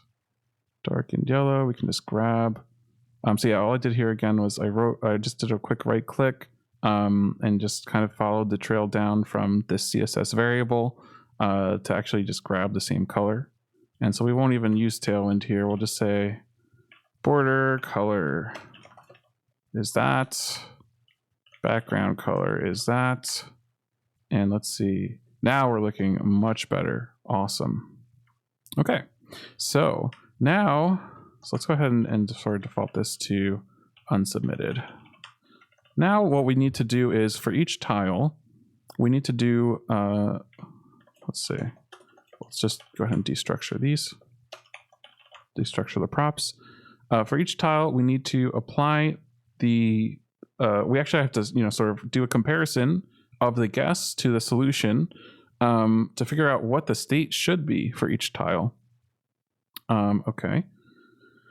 So let's think about how we're going to do that for just a second. So we have the guess, we have is submitted and solution. And what I'm going to do, I'm going to split it out as a separate function here, and we'll just call it get tile state. And it needs to take in the solution. Well, we need to sort of keep track of the solution as we sort of use the letters from it, right? Because so if Apple appears twice in the solution and Apple appears twice in our guess, then we would want to show it yellow twice, theoretically. But if not, then we wouldn't want to do that. And in fact, we also have to sort of prioritize if you have the right location, which makes sense. Okay, so let's see. So it would be like, for now, we'll call it solution. And then we'll say, we need the letter. Yeah, I'm actually not sure if I love the idea of splitting this out as a function. So let's rethink that. Let's say, we'll say let tile state. We'll say by default it's unsubmitted. And then let's like keep a running for our comparison, we'll say solution for comparison equals solution. I think if we do dot slice, I think that's one. Whoop. The index to the beginning, the index to the end.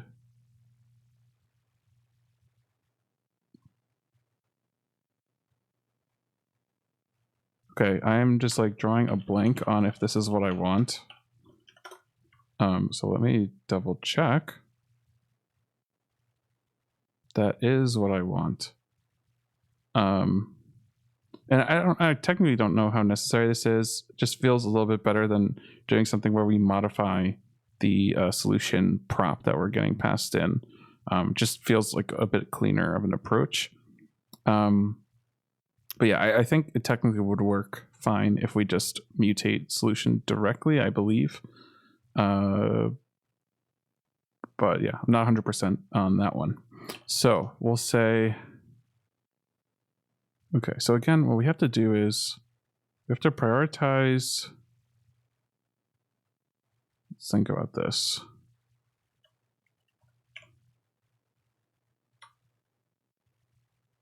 Okay, actually what I'm thinking we might want to do is, let's go ahead and we'll say get tile states, and we'll take in the solution as a string, and we'll take in the guess. And we could do this directly in our component, but I'm just going to split it out just sort of to help me reason about it for a bit here. We need is submitted as well. So if is submitted, Boolean. So if not is submitted, we're just going to return, and we can sort of just do this by indices. So array dot from length, game word length, and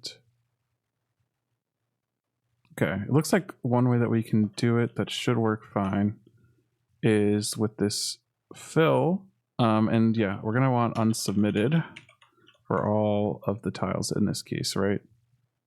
So let's go ahead and start setting this up. So we'd say tile states is get tile states. We'll pass in our solution. I really think in this case, now that we're passing it, let me just double check. So after some research to make sure I wasn't making a dumb mistake, we should be fine to pass solution directly, because even if we do want to sort of, we can't necessarily mutate the string directly. What we may do in this function is make some copies of it in order to do like the computations, or rather the comparisons. We're not computing really, but anyway, long story short, we should be good to just pass in everything here.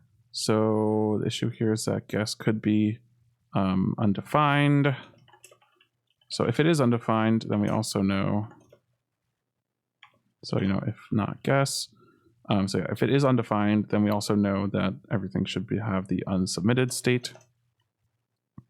Otherwise, this is where it gets a bit more interesting. So let's do first a pass to find and sort of mark everything that is in the correct place. So let's just do solution dot split dot can do a for each, I believe, pretty simply. So we'll do letter index, and let's regardless, actually, what we can do is let's build our array regardless like this. So we can just say, oops, say tile states. Just drawing a blank there for some reason. In this case, we're going to return tile states as is, and we can delete that. But anyway, if we come back in here, we'll say if the guess at that index, is the same as this letter. Let's go ahead and mark the tile state at that index to correct. And what we can do to get some IntelliSense here is if we really wanted to get the IntelliSense here, we would split this out as a type. I should probably show how I could do that just to make it clear. So we would split this out as, we could do like tile state. We can copy this, paste it here. Then we can replace this with tile state. And then if we sort of jump back up to the top and jump down here, we can say the tile states has to be an array of tile states.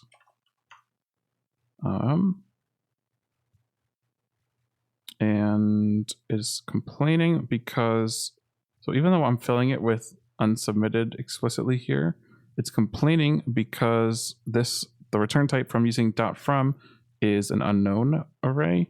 So I think, I'm wondering if we can, yeah, it looks like we can add a type parameter here. Yep, to just define that, and that looks better. In fact, I wonder if this gives us IntelliSense from here, and it does. So now it won't even let us fill the array incorrectly, which is awesome.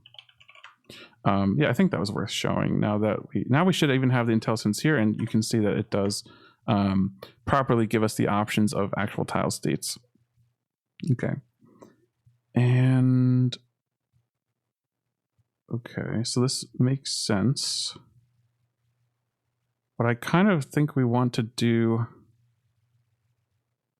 let's actually do this as a vanilla for loop, because I want to sort of make changes to the solution string, or sort of reassign it. And rather than get into any weirdness with trying to reassign it while we're iterating through it, let's do a sort of vanilla for loop, which is not something you see all the time.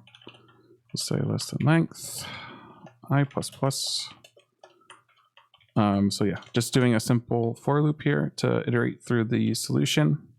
And we're going to do the same thing, essentially. So for the first check, oh, it has to be I now. Let's go ahead and grab this. And now let's get rid of this. Again, I have to fix that. Okay, so the first pass through, we're going to mark it like so. Okay, so what we want now is a way to replace, so once we've used a letter, so to speak, in our comparison here, we don't want to consider it again for the other tiles that we haven't sort of marked yet, right? So we're going to mark every single tile with either wrong, correct, or wrong place. So first we're marking everything that is correct. And then sort of the next pass through, we can mark wrong place. And then for anything that's, actually I think maybe we'll be able to do it all in the next pass through. We can mark wrong place and just, straight up wrong. So in fact, let's go ahead and think about how we're going to do this. What we want to do is clear out the letters that we've used so far, right? So there's actually not sort of, what I'm sort of thinking we kind of want is like a replace at index on string, but that doesn't exist in JavaScript. So what we can do is we can say replace character, let's see, char for short, replace char at index, and what it has to take in, it needs to take in a string, and then it needs to take in the index. And then we can say like new character, right? And let's think about how we're going to do this. So since we're going to want to return string dot, we're going to do a substring from the beginning to the index.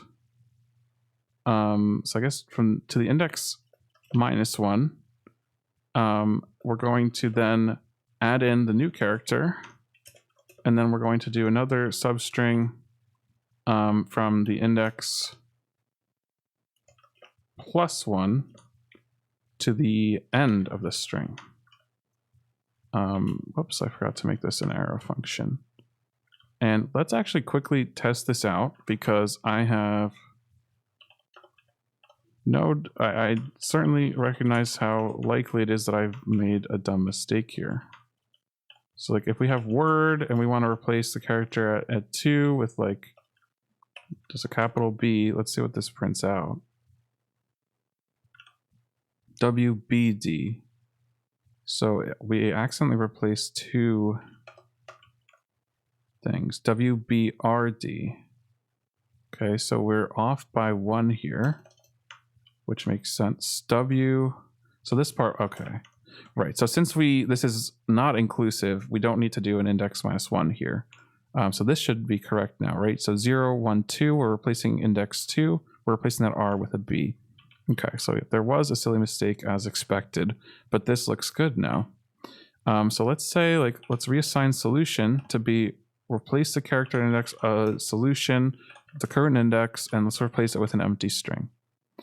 Okay, so let's actually see if this is looking reasonable. So let's print out what tile states looks like. Let's print out what the updated solution looks like. And the only other thing we have to do is actually fill in a guess. And let's actually clear this out. So if I put apple, which is the solution, this looks good. So it marked everything as correct. If I do like, let's see, paper, so the only thing that is in the correct location here is the P.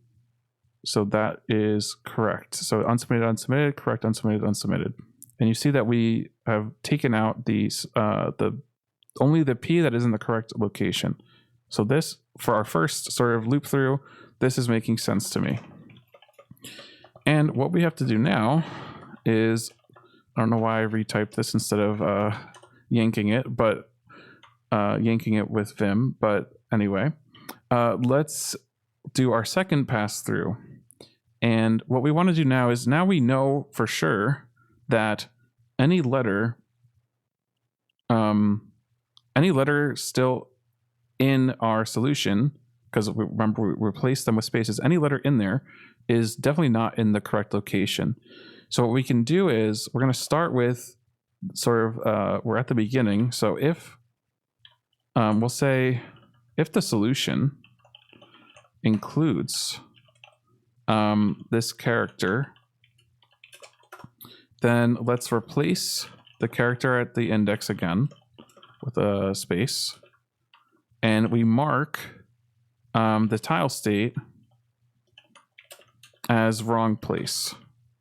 And then otherwise, it should just be that the tile is wrong. And I actually think that it should be this simple.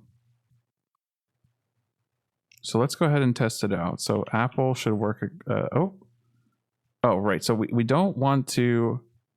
So this is actually going to be else if tile states of I, is not correct, because we don't want to overwrite correct.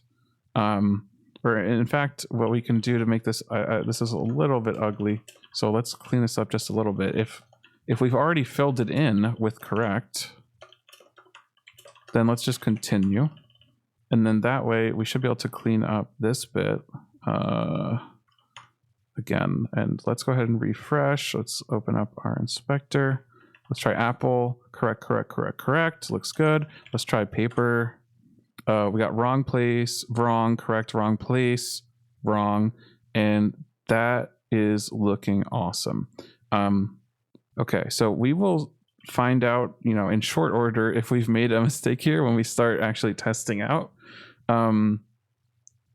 this out in the game.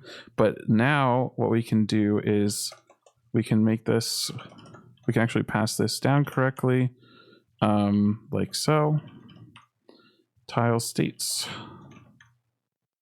Looks like we've got an issue here. Tile states is possibly undefined. Oh, and we just have to remember to return our tile states.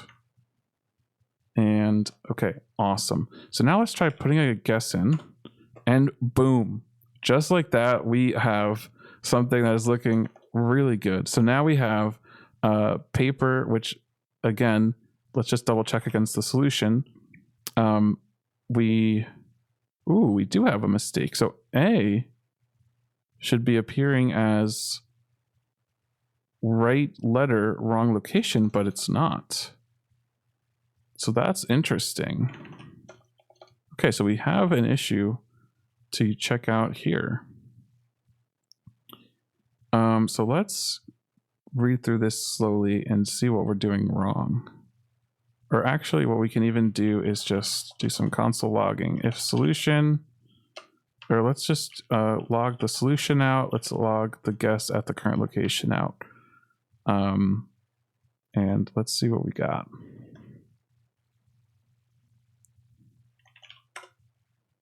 Oh, did I not? Not sure why my log didn't show up there. Oh, I opened up the wrong thing. Okay. So I'm suspicious that our replace character at index function could be the culprit. Let's go ahead and make this more clear. We'll say, here, let's go like this. Let's say solution. Let's say guess, or guess at I. And okay, so what we got here. So for P, okay. So we are replacing the wrong index. So we don't want to replace, okay, so yeah, that's a pretty simple mistake. We don't want to replace the index like this. We want to replace the index of P. So we already know that solution includes this, so we should be able to just do an index of guess at I. And in fact, we can delete this now. I'm pretty confident that that was the issue. And now the A is showing up yellow. Now this is looking much better. So R is not found, which is correct. P is in correct location and also highlighting in yellow, which is correct. The A is highlighting yellow and the E is highlighting yellow. Much, much better. So if we give it a refresh, if we try, smart, only the A appears. We try paper again, looks good. If we try, the word itself, apple, it hides everything green. That is awesome.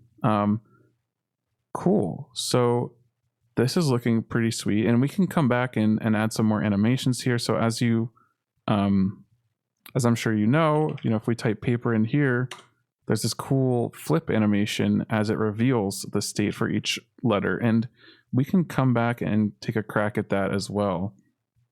So I'm noticing our border colors don't appear to be set correctly, and I think that's just because of the way I have ordered this, or not. So why? Let me just investigate this very briefly here. If we select that, the border color, it's getting border grade 500, even though where we have wrong, and you see that the wrong is being applied later. I see. If I just undo that, what I just did, will that still be applied in that same, this is from Wordle, so let's close that.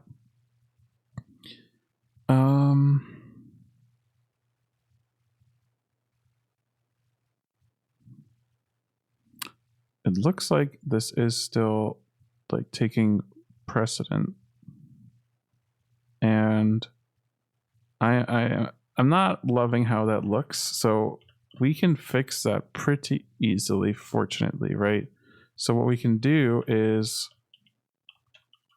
we'll say, if state is unsubmitted, so we can actually just grab that style and apply it right here. This is sort of the beauty of class names, and we can say if state is unsubmitted. Oop. Not sure why I'm getting that. And then we have to take it out of here. And there we go. Now that looks awesome. And I think that green is just a little too bright for me. Oh, that made it brighter. Whoops, 600. That looks sick. Okay, that is awesome. So let's give that a refresh. And okay, so at this point, let's just, sort of take stock of what we've done. We have implemented sort of so if we go back to our game, we have our logic that allows us to submit guesses, and we have, this state which is going to keep track of the guesses as they're submitted.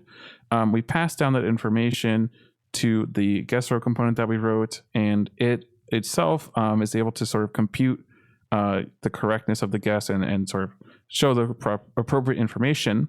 So the next thing we have to do is update our keyboard to also show that information. And actually, I don't recall what happens when you get the word correct in Wordle. So I want to check that real quick. What I'm sort of realizing is that we're going to probably want our sort of tile state logic. We're going to want to extract this out of here. And the reason I'm saying that is because we want a way for our keyboard to update in the same way, sort of with like the same color. So like I looked up the solution, or well, I opened the network tab to find the solution. It's borax apparently today. And spoiler alert, no, this is in the past, so no spoilers. But so yeah, if you type board, for example, you can see that the B and O are all highlighted in green. The E and the D are highlighted in the gray color. Then we have A is yellow because of Apple. And also P and L are also in this gray color. So yeah, to replicate that, we're going to need to know the states for each letter in the keyboard as well. So rather than copy pasting this and then running through that for each guess within the keyboard and sort of doing that in two places, let's actually extract all this. So let's go ahead and jump down here. Let's grab, excuse me. So let's actually, what we're going to want to do, so we're going to want to delete this. Let's jump to game. Let's make a new file to say, we'll say like get tile states. So yeah, again, I'm just a fan, generally speaking. We're going to export that. We're going to export this. Let's see, we need to import this. But yeah, I'm a fan of splitting out functions. I just find it easier for me to keep things neater that way. So that's kind of my preference. Okay, so let's, we need to add this at a higher level, or sort of a more shared location. And I think this is a good place for that. And actually, let's go ahead and grab that from guess row. Let's jump down to the bottom. Let's grab this. Let's go ahead and jump back here. Let's do export.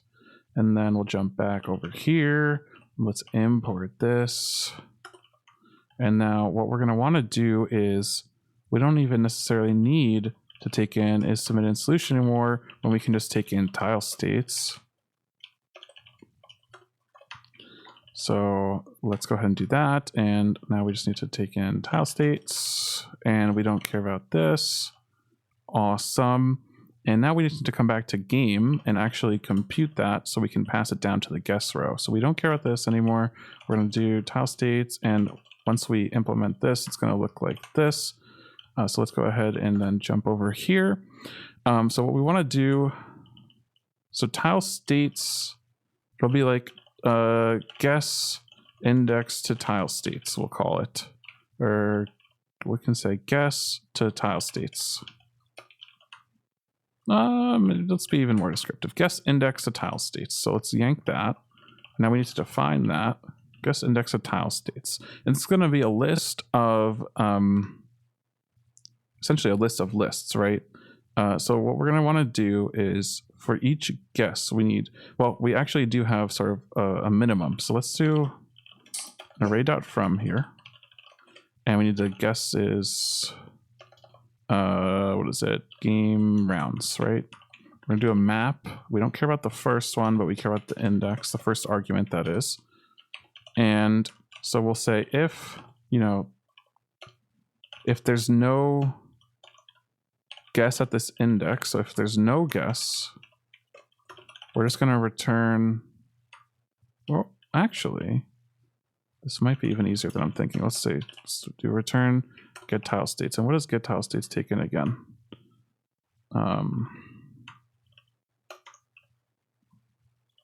Interesting. Why is this not giving me IntelliSense? I'm not entirely sure. Let's open up the get tile states. So get tile states are plan. Oh, it's actually because we have an error here. So let's fix that. So this is looking better. Okay, so yeah, this accepts undefined as a string, or as the guess, that is, and is submitted as well. Okay, so do we even need is submitted anymore? I don't think we do, because, or yes, we actually do. We do still need this submitted. So let's go ahead and actually pull this up here. And what we'll do is we're going to pass solution. We're going to pass the guess for this index, and we're going to pass this submitted. And now we have this guess index of tile states. So that is awesome. And the only other thing that we're going to need to deal with is while we're building this, we should also build a mapping from letter to tile state. So let's think about how we want to do that for just a second.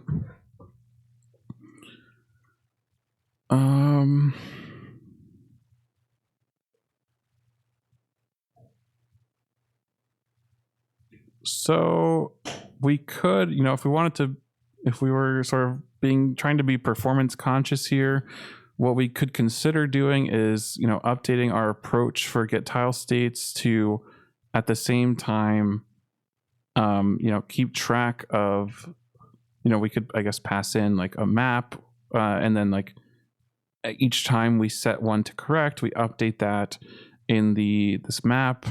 Or what we can do to avoid that refactor is just add like another sort of loop here, where we can say we'll do, or not, yeah, we'll have like letter to tile state, we'll call it, right? And the reason I'm using tile state, it's really more of a letter state than a tile state for this case, but we'll say letter to tile state, and that's going to be, we can just use a plain object here. We could use a map, but just for simplicity, and since we know we have a very small sort of data, so like the size of the data is very small, we should be fine. So we have letter to tile state, and then what we'll do is we want to check all of the tile states. So we're going to do guess index tile states. We're going to do for each.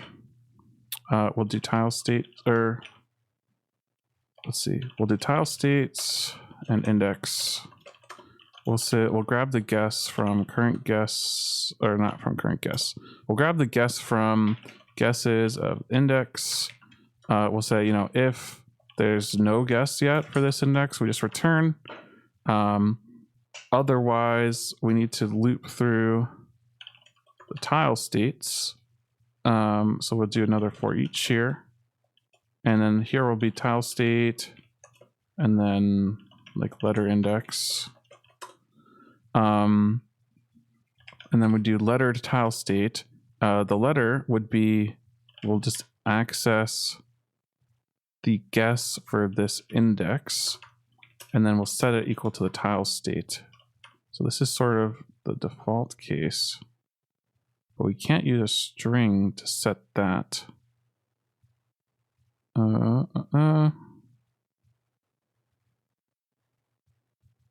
Okay, I think what we want to do here is just more explicitly type this. So letter string is going to be to tile state. Okay, that looks good. But we do want to make sure, we kind of want to have like a priority for the tile states, right?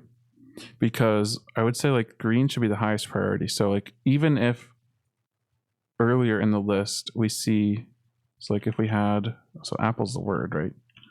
But if, so yeah, this is actually a decent example. So P should show up as yellow, right? Or we would think P should show up as yellow if we only look at this tile. But then when we get to the next P, we realize that it actually should be green. It's a little confusing, but we have to have like some sort of preference order. So what we could do is like, we'll say if tile state is correct, then regardless, we know that we want to do that. And in fact, once we do that, we can do a return. Then we can say if tile state is, I would say, you know, wrong place should be the next priority level.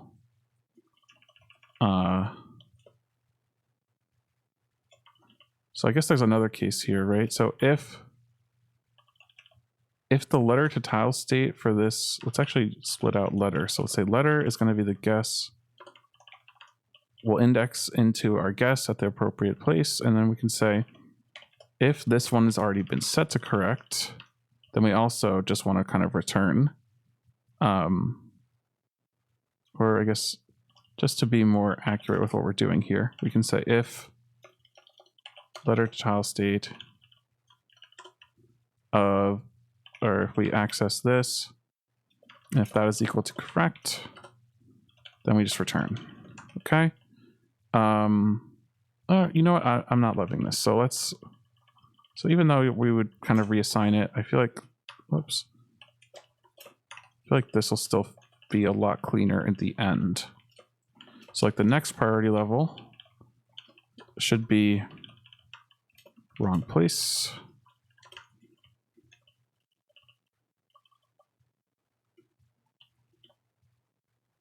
Okay, this would have to be correct, and this would have to be wrong place. Okay. And then the last case would be like letter if tile state is unsubmitted. And, you know, if it's already been set, then we don't need to reset, like set it again, that is. So let's update this. And let's update this as well.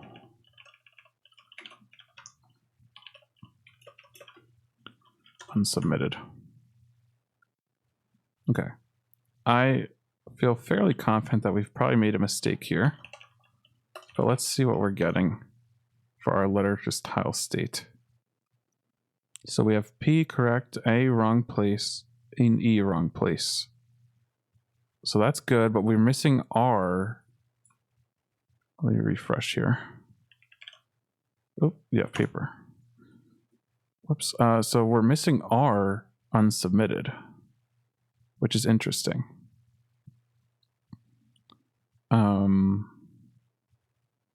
Let's see. So what are we doing wrong that we're not getting to R? Let's go ahead and just console log here. So the tile, let's do it here. We'll do tile state and letter.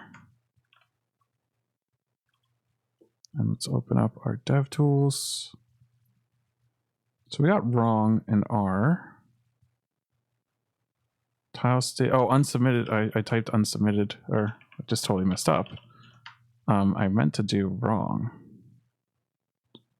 And then, so now we have wrong and that's correct. And now if I did like Apple, everything should show up correct. That is correct. And yep, those are taking precedence in the way that I was hoping. So I actually think it looks like we've done this correctly. So let's update our keyboard. We're going to take in this letter to tile state mapping. Let's jump back up here, grab this type. Let's open, let's save and like open up our keyboard. It's going to be called letter to tile state, I believe is what we called it. There we go. Jump down there, over there. Whoops, update that. And let's take in letter to tile state. Okay, awesome, awesome, awesome. And so now our keyboard has that. We have to map these like so. And then last thing to do here is we could say like, we'll call it key state. This is making me want to refactor tile state to be called like letter state. And in fact, let's do that because I don't think it should be too easy. So I'm just going to, or too difficult. So I'm just going to click F2 and let's rename it to letter state. And let's make sure that that's done what we wanted. So let's just double check. So yeah, it didn't quite do what we wanted. So we want this to be letter state. And that should have updated the appropriate files, but let's double check in guest row. So yeah, now it's called letter state. So we can say letter. Yeah, let's call these letter states. And I don't want it to be called tile state anymore. Letter states. Okay, so this is a lot cleaner than it was a bit ago, so that's nice. And now keyboard, we have letter to tile state, but let's go ahead and rename this as well to letter state. We'll yank that. We'll jump. We'll jump to the L. We'll. Whoops! I accidentally yanked that, so that was a blunder on my part. We're gonna go ahead and jump over there. We're gonna put that in there. We're going to pass letter state here. Letter to letter state. Index with the letter, and then we'll also say like if this is undefined, we're just gonna pass unsubmitted as the letter state. We need to update our key to take in letter state. So let's do that. That looks great. We have an issue because we're not passing the appropriate prop here anymore. Letter to letter state. Let's actually, let's see. So we want to just do a replace for this. Could do it with Vim, but I'm just going to do it with VS Code in this case. Okay. Let's see if we have done all that correctly. In fact, we are missing one step here. So we need to go to our guest row and we want to, actually thinking that we want to define these colors in a more shared location. Generally not a huge fan of having like shared CSS files though. But this is a case where it does kind of make sense, so we can preserve the colors. Let's go ahead and yeah, I'm not a huge fan of it, so let's like go ahead and just actually duplicate in this case. And if we wanted to, we could define these as variables. In fact, maybe let's give that a shot. So for now, I already have the keyboard style set up, but for now, we're gonna come back and refactor this in just a second, but let's try to get it working first. So if we come to these buttons, we're gonna wanna do CSS, we're gonna have correct. So that would be, we need to update, let's see, yep, letter state here. We jump down 10 lines, letter state. If it is correct, like so, then we would do wrong. Oh, let's actually see if this is working so far. Okay, not yet. So let's see, CSS dot, wrong place would be the last one. Oh, letter state, whoops. Letter state. So we would want letter state to wrong place. In fact, let's go ahead and just do some console logging here. So letter and letter state and see what we get.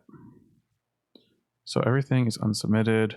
P is correct. Okay, interesting. Interesting that this is not applying the styles correctly then. So it has the correct, here. Oh, but we're running into the same issue where the default colors that we've applied here are sort of taking precedence over our more custom ones. So I'm going to, what we're going to do is, I don't like calling it unsubmitted. We'll just say like default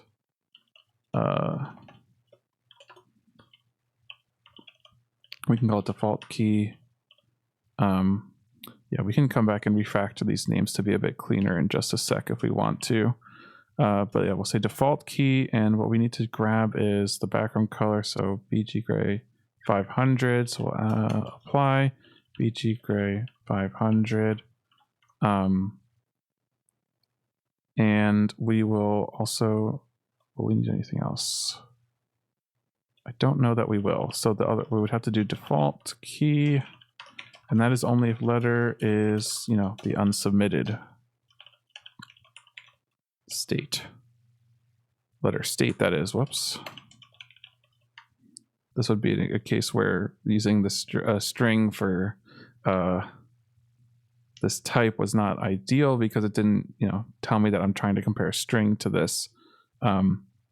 There are more clever ways to do that, but for the sake of this tutorial, we'll leave this as is, since it's generally speaking good enough. Okay, so now we have to remove this here, and boom. Okay, that is looking great already. I'm noticing we're going to want to remove this active, or either what we might want to do is like redefine it for each. Actually, it should be relatively easy to do, right? So let's see if we can define it like that. Nope, that's still, oh, I have to save, right? Okay, so let's go ahead and see if we can't, in a similar fashion. So we want gray 600. And then here we would want green 500. And then for this one, well, this one, let's do yellow. We're gonna have to do some experimentation. Whoops. That's still too bright. So for green, that looks great. For that looks great. That looks great. For yellow, it's a bit of a struggle bus. 1 second. That actually looks pretty reasonable, to be honest. Maybe 400. Did I try 400? Just feels like that we're gonna call it good enough. That looks good enough to me. And in fact, if I type Apple, boom, you can see it changes the keys. This is looking awesome. Let's see, smart. Yep, this is just looking really, really, really awesome. Okay, cool. So at this point in time, let's just take a quick look at everything we've built, everything we've sort of done so far. And one of the things that I noticed is my directory structure could be much cleaner. And by which I mean, I have a couple like util things, or just sort of functions defined in the components directory. So let's clean that up. Let's in fact just add, we can add a utils directory. And in fact, one way I usually like to do this, I just add a temporary file so I can create the directory. And then I'm just going to drag isValidWord and update the imports. And then also get tile states and update the imports again. Then we're going to delete temp because we don't need that anymore. After a save there, it looks like we are still looking mighty fine. Awesome. And then, you know, this is also not a component. So if we wanted, we could do something like this. We could maybe have a hooks directory. Honestly, it wouldn't be unreasonable to add it to the utils directory. But let's add a hooks directory. I'll do the same trick. After updating the imports, we'll delete. And let's give that a refresh, or we just have to save, looks like. And we are good to go. Okay, so at this point, let's see here. So another thing that I realized, if we open up constants, unsubmitted isn't a great name anymore now that we have letter state applying to not only the board but also the keyboard. So I was thinking we could just call it default instead. And one of the awesome things with TypeScript is that now that I've sort of updated this we're effectively using this as an enum. Now I can just jump over here and we can say default, and we have all these places already highlighted as errors. That is very interesting. I think, oh, that's because we're missing another place here. So that is very interesting that we have an issue with the keyboard now. So the letter state being default is apparently not applying that correctly. And let's see. It's because it still says unsubmitted. Where am I still saying unsubmitted? Do I just need to do like, that's very strange.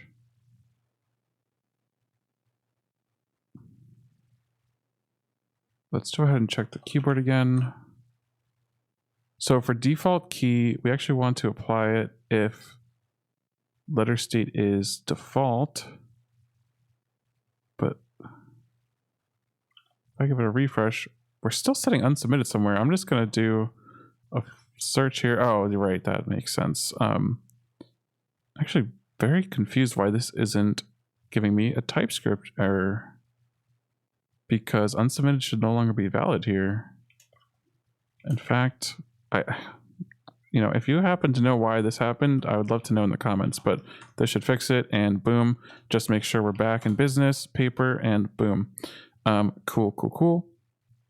So I was thinking, let's wrap up some more of, or I guess really the only remaining functionality that I think would be cool for us to add before adding some, sort of bells and whistles with the animations, which will look really cool, but not be new functionality. So one of the things that happens when you're playing Wordle is, even if you, it's actually since we last played, there's a new puzzle. So I'll go ahead and type in paper, but if I refresh, you'll see that it preserves my guesses, and that is actually very easy behavior to implement. If we just use the local storage, and that, I believe, is actually the way Wordle implements it. Now, I will say that implementing it this way leaves the game very open to sort of hacking or cheating, because we can clear the local storage, and then if we refresh, we can start the game again. And you can even sort of be more granular with what you clear, so that you could preserve your stats, but you could, I believe you would be able to clear just the board. Actually, maybe, yeah, I mean, you could literally go in here and set the board state to whatever you want. So, yeah, using local storage, very convenient, very easy. It does leave your game open to cheating, but for something like Wordle, there's not really an incentive to cheat. You're just playing the game for fun, right? It's not fun to cheat in this game, at least. Some people would argue that it's fun to cheat in certain games. I would say it's never really fun, but that's a different debate. But I would say, yeah, using local storage just makes sense in this case, rather than implementing a whole backend and then storing the guesses in the backend and adding all sorts of complexity to the project.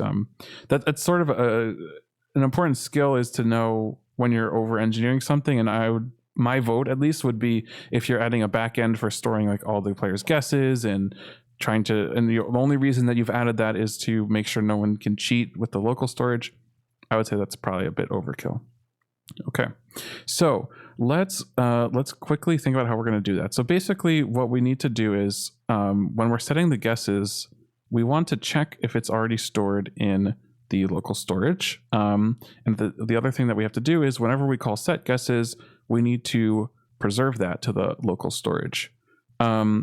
So I'm going to just add a new utils file. We can call it, let's just call it game state storage.ts, and we'll say export const get stored game state, which we will define in just a second, and export const set stored game state. And what you would want to do, so the way Wordle works, of course, is there's a different puzzle every day. So what we would want to do is store the game state with the with some indication of which puzzle it refers to, right? Because after the date changes and it's a new puzzle, the stored game state that might be in local storage is no longer going to be relevant. So we can actually take a crack at what that might look like. Let's just define a type for game state, and we'll say like puzzle date. We can just have that be a string, and then we can say guesses. And this is just going to be an array of strings. And for get stored game state, this should be relatively straightforward. Local storage, very easy to use. We can just say get item. Let's go ahead and define game state key. And we can say like, Wordle game state. And if we jump down here, we could say, get item game state key. And what we can even do now, technically speaking, we don't know what's going to be in the local storage, right? Because as I showed just a bit ago, you can kind of set the local storage manually to whatever you want. So, feel free to consider adding some validation. I can even leave it as a to-do, add validation for local storage. But for simplicity, we're just going to return it, and we're going to just assume that it is the proper structure of a game state once we parse the JSON. So what that we're going to do here, okay, so let's refactor this just slightly, and we'll say game state string is local storage dot get item game state key. We'll say if there's no string at all, we're going to return null. Actually, we can sort of return like a default here. So what we can do here is we'll do new date. Can we do like get, is there like to ISO string? Yeah, let's to represent the puzzle date, we'll use ISO strings. And then for guesses, guesses, it would just be an empty list. Whereas in this case, we should update this to be parse game state string. So again, we would sort of add this validation here. But this general approach should make sense. The other thing that we would actually want to do though, let's go ahead and do that just real quick. So let's say game state. Actually, instead of this, we'll do this. And then what we'll say is, if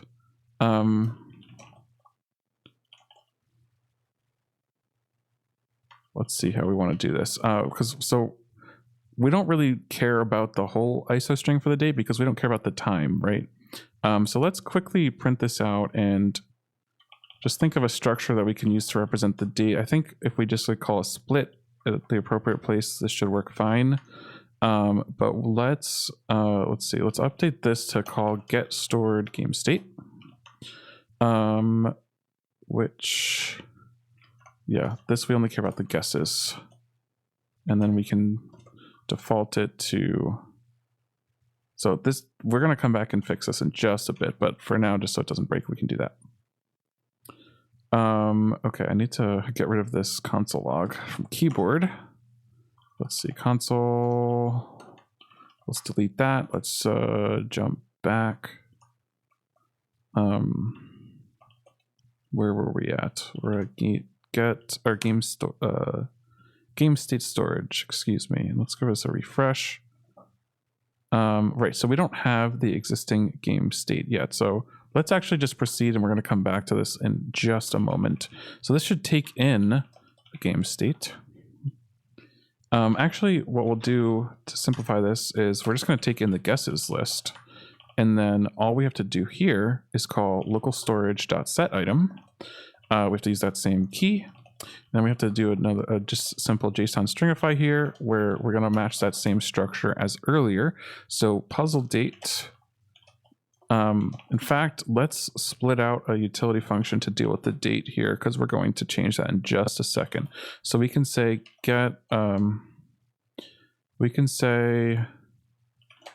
puzzle date, or I guess, yeah, we can just call it get puzzle date. And for now, we'll just return whatever the input is. This is going to take in a date. And down here, let's go ahead and just take, we're going to call get puzzle date, new date. So for now, we'll do to isostring. And then down here, we'll do get puzzle date, new date. And let's see here.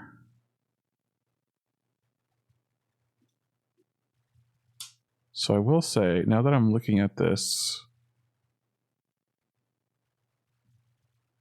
we don't actually need to return. So we technically don't even need to return the puzzle date as part of the stored game state. We do have to store it, but we don't necessarily, unless we want to display it or something, we technically don't need to store that, but we will go ahead and proceed with that as is for now. Let's see, what are we missing here? What are we missing here? We have that, and then also we need to do the guesses.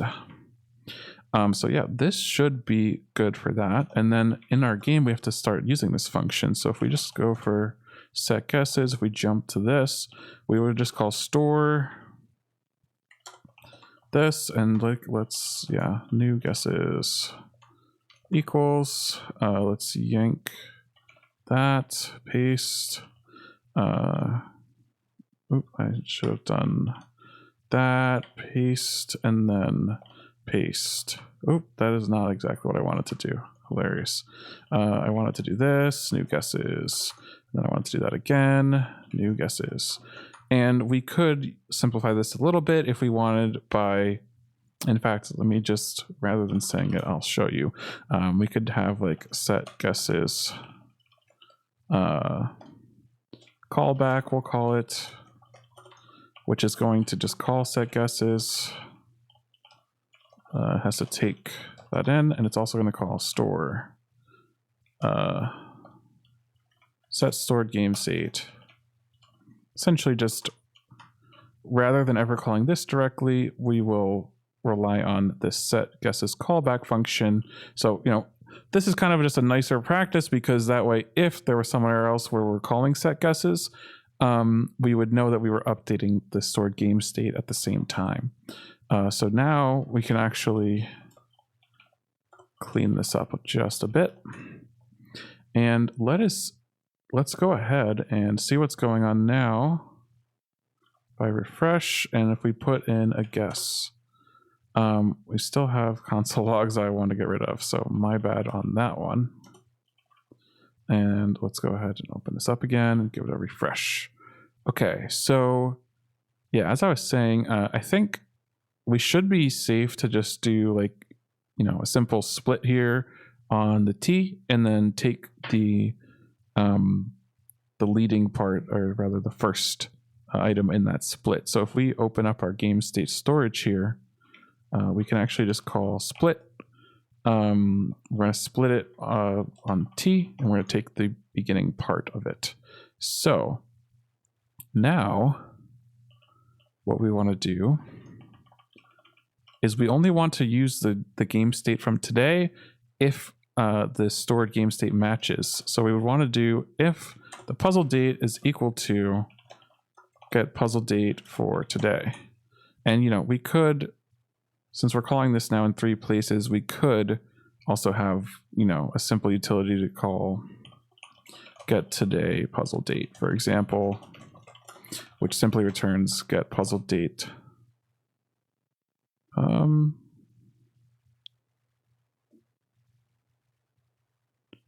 Yeah, in fact, we don't even need this anymore. I think we can really simplify this, right? So we can just do new date dot to isostring dot split and just do this all there. So yeah, what we can do here is replace this with get today puzzle date. And then if the stored puzzle date doesn't match the get today puzzle date, then we actually are going to return we'll say empty state. And let's go ahead and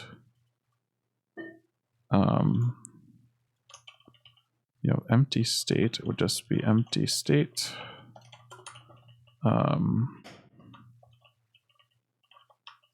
Here we'll return empty state.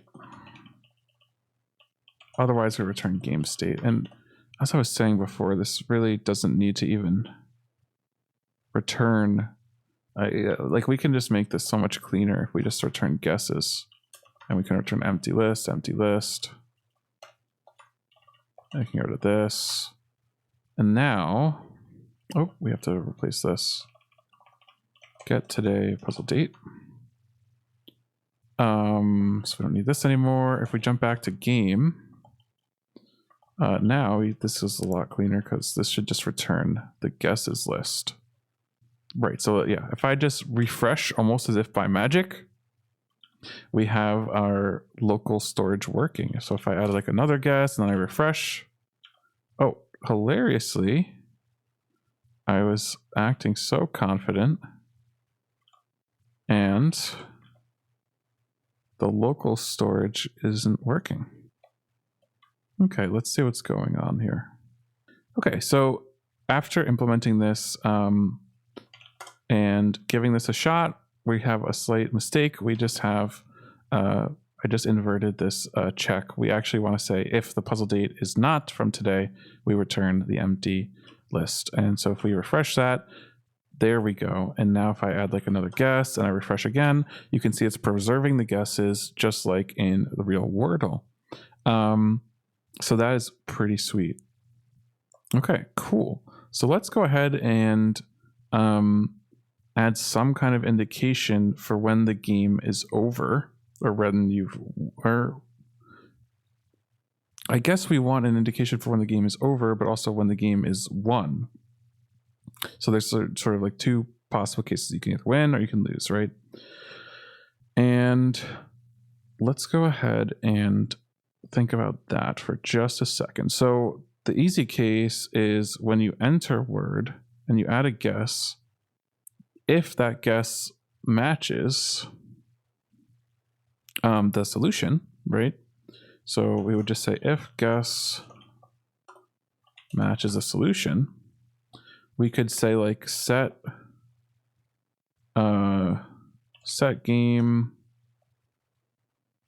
I'm thinking we might want it to be called like, we can sort of have like a simple thing here where it's like game completion state, set game completion state, and we're just going to store this with a use state, right? And the initial can just be you know, active as opposed to like a completed game. And you know, we'll just do another like sort of string tuple here where active is one case, won is another case, and lost is the last case, right? So you can either win, you can lose, or the game can be active, and we default to active. So actually, you know, if you've won the game, if the stored game state already has a winning guess, we would want to set it to 1 immediately. That's something we can come back and do if we feel like it, but it should be fairly straightforward. So now, this should be current guess. We would do set game completion to 1. And we actually don't even have to dispatch the return, so I think we could just do that. The other thing here would be if guesses.length plus 1, right? Because we're adding 1 to our length, to the length of the guesses list here is game rounds, you know, and we didn't win already because we would have already exited. Then what we would want to do, set game completion lost. And now that this function is starting to get this messy, I am going to want to split this out as a sort of like a submit word function. So let's do that right now. Let's do submit word, because that was getting really hard to look at. So this will be, you know, we'll take a word as a string. We need to remember to pass our dependencies, and let's just yank everything. I think we want everything, whoops, everything in there. Oh, actually, it can just use current guess, so we don't even need to take that in. And let's see what we want here. Current guess, guesses. Okay, so yeah, we're gonna need to take current guess, guesses, dispatch. Technically, we need set game completion as dependencies, so we don't need a return anymore at the end. Okay, so that returns. Yep. So this looks a lot better. And now what we can do here, whoops. Let me see. Select all that. We can call submit word return. Let's remember to update our dependencies. And let's double check our dependencies because again, I should really have that yes lint rule set up, but I unfortunately don't. Let's see. Let's also add some quick indication of the game completion status. And let's see, where can we add that? We can just kind of, for now, we can say game completion status. So active, okay, cool. And like if I put Apple 1, and oh, it looks like we do want to clear the guess. That makes sense. That was a bit of a blunder. Small mistake. And the reality is we can do that in either case, I think. I think regardless at this point, we want to clear it. So this makes sense to me. Okay.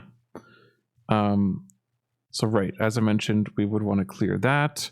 Let's actually disable the local storage loading just for now at least. And to do that, we can just return an empty list here. Perfect. Okay, so if I put like paper,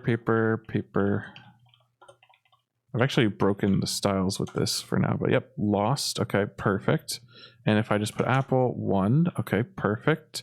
The other thing we would want to do is once you've won, you would want to like disable a keyboard, which we could do.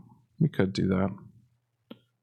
In fact, it's so easy to do that we almost might as well. Because if basically if the game is not in the active state, then we just want to ignore everything here.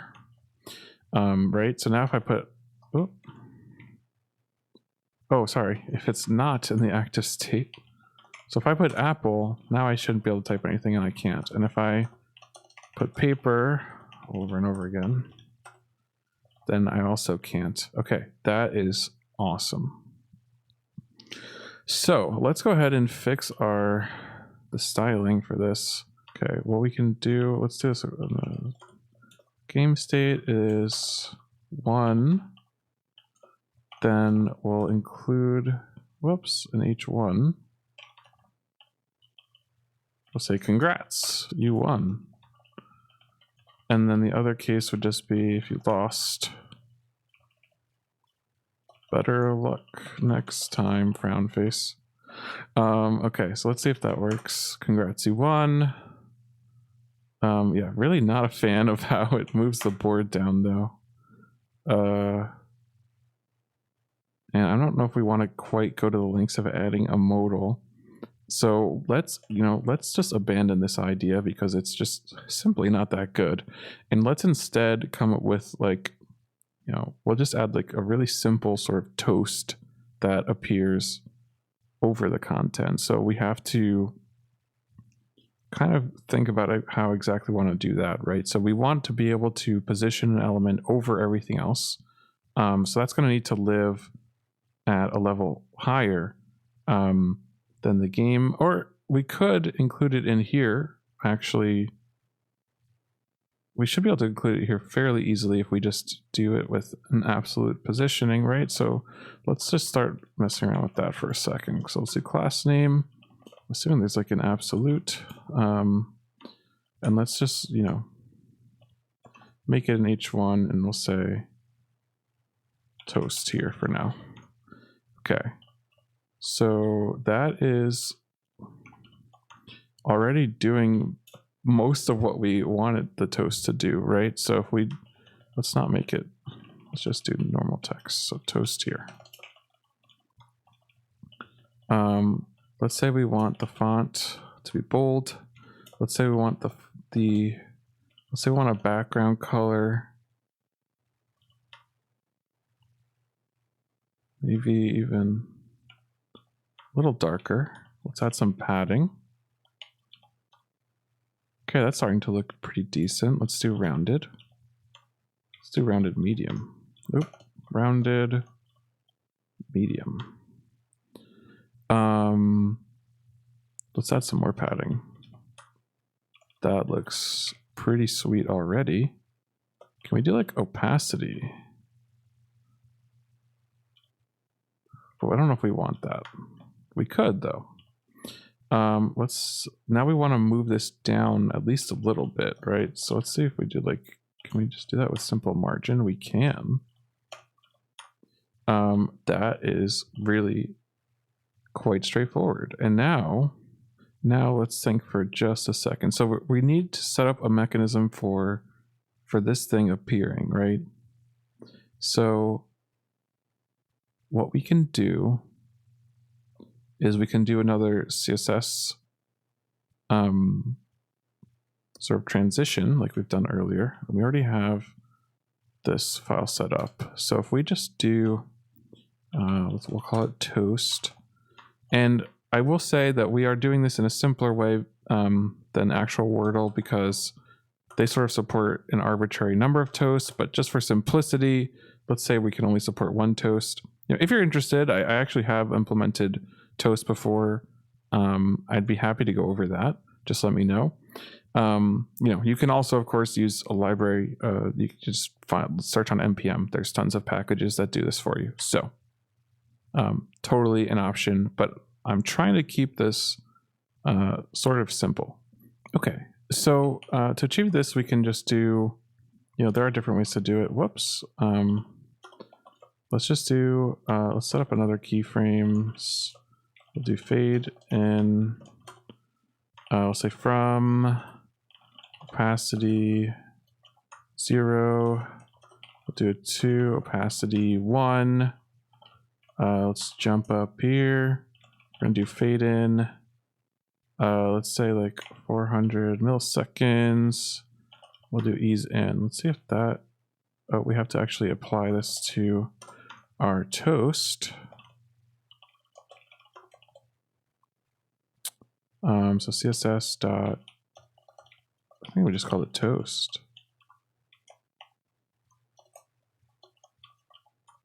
And there it is. Now that fades in, and that is honestly pretty slick, but let's make it a bit faster, right?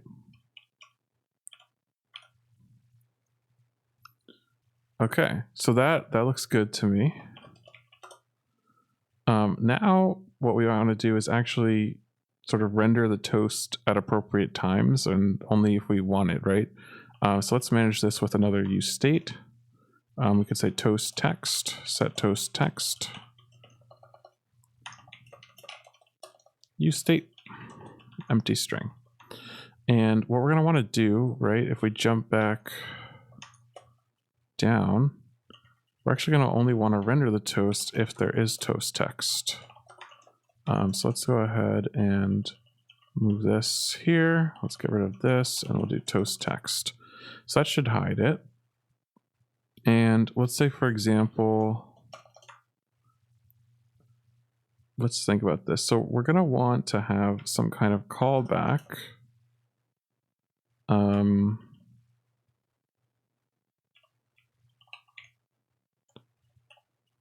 Actually, I should also be wrapping this and use callback before I forget. Just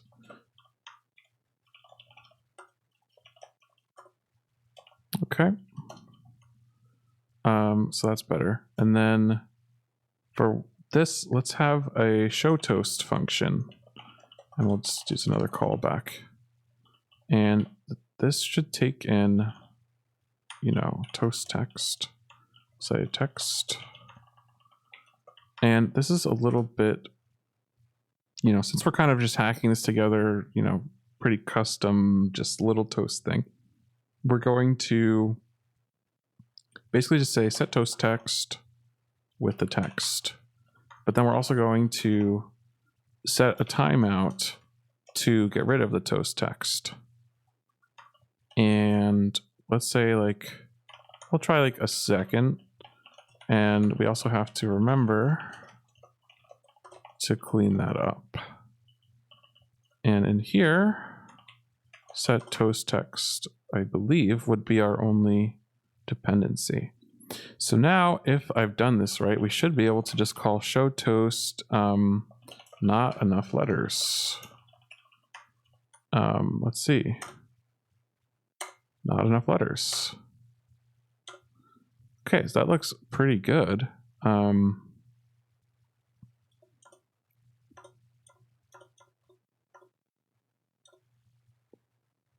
Okay, I'm pretty happy with that. Because that means, so this would be like, we still would want to shake the text, right? And then for this, we could show toast, not a valid word.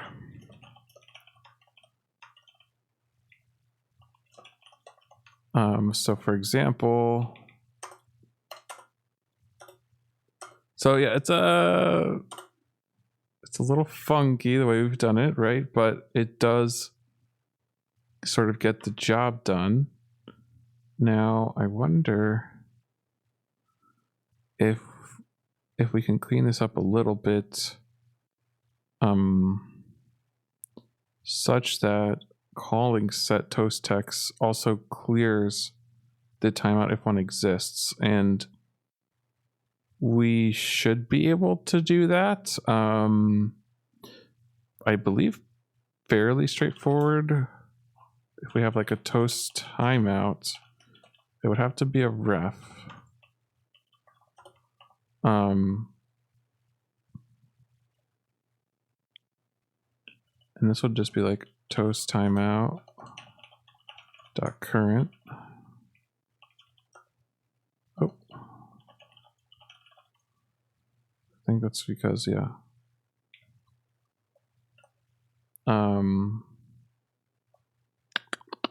What's it called? Can't quite remember. Actually, what does it return? Just returns a number. Okay. And so yeah, what I was thinking what we would do is, like, if there is a timeout, we should just clear it. And, you know, we could, of course, clean this up a bit. We could move this to its own, we could like move all the toast logic to, you know, either a custom hook or possibly a sort of contained component. But let's see if this works. And it does. It looks great. In fact, now we can let the toast stay for a bit longer too, now that we fixed that up. Cool. So this is looking pretty sweet. Let's show, you know, when you actually win, let's show a text or show a toast. You won.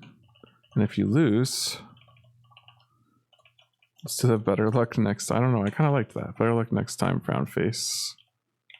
So now you won. And then, you know, paper. I don't know why paper's the go-to. Better luck next time. Okay, cool. So that's good. That really completes the game logic. We, you know, I turned off the storage for now, but if I get rid of this, you know, I'll leave an additional comment actually. So like uncomment to turn off local storage. So we have the local storage set up. We have, you know, obviously the game itself is playable. We also tell you if you've won or lost. This is really, really coming together quite nicely. So yeah, the last sort of thing that I do think it's worth exploring and adding is some of these really nice animations that Wordle has. Things like this, though, you might not notice it a ton. It just will make your game or your app feel a lot better to play.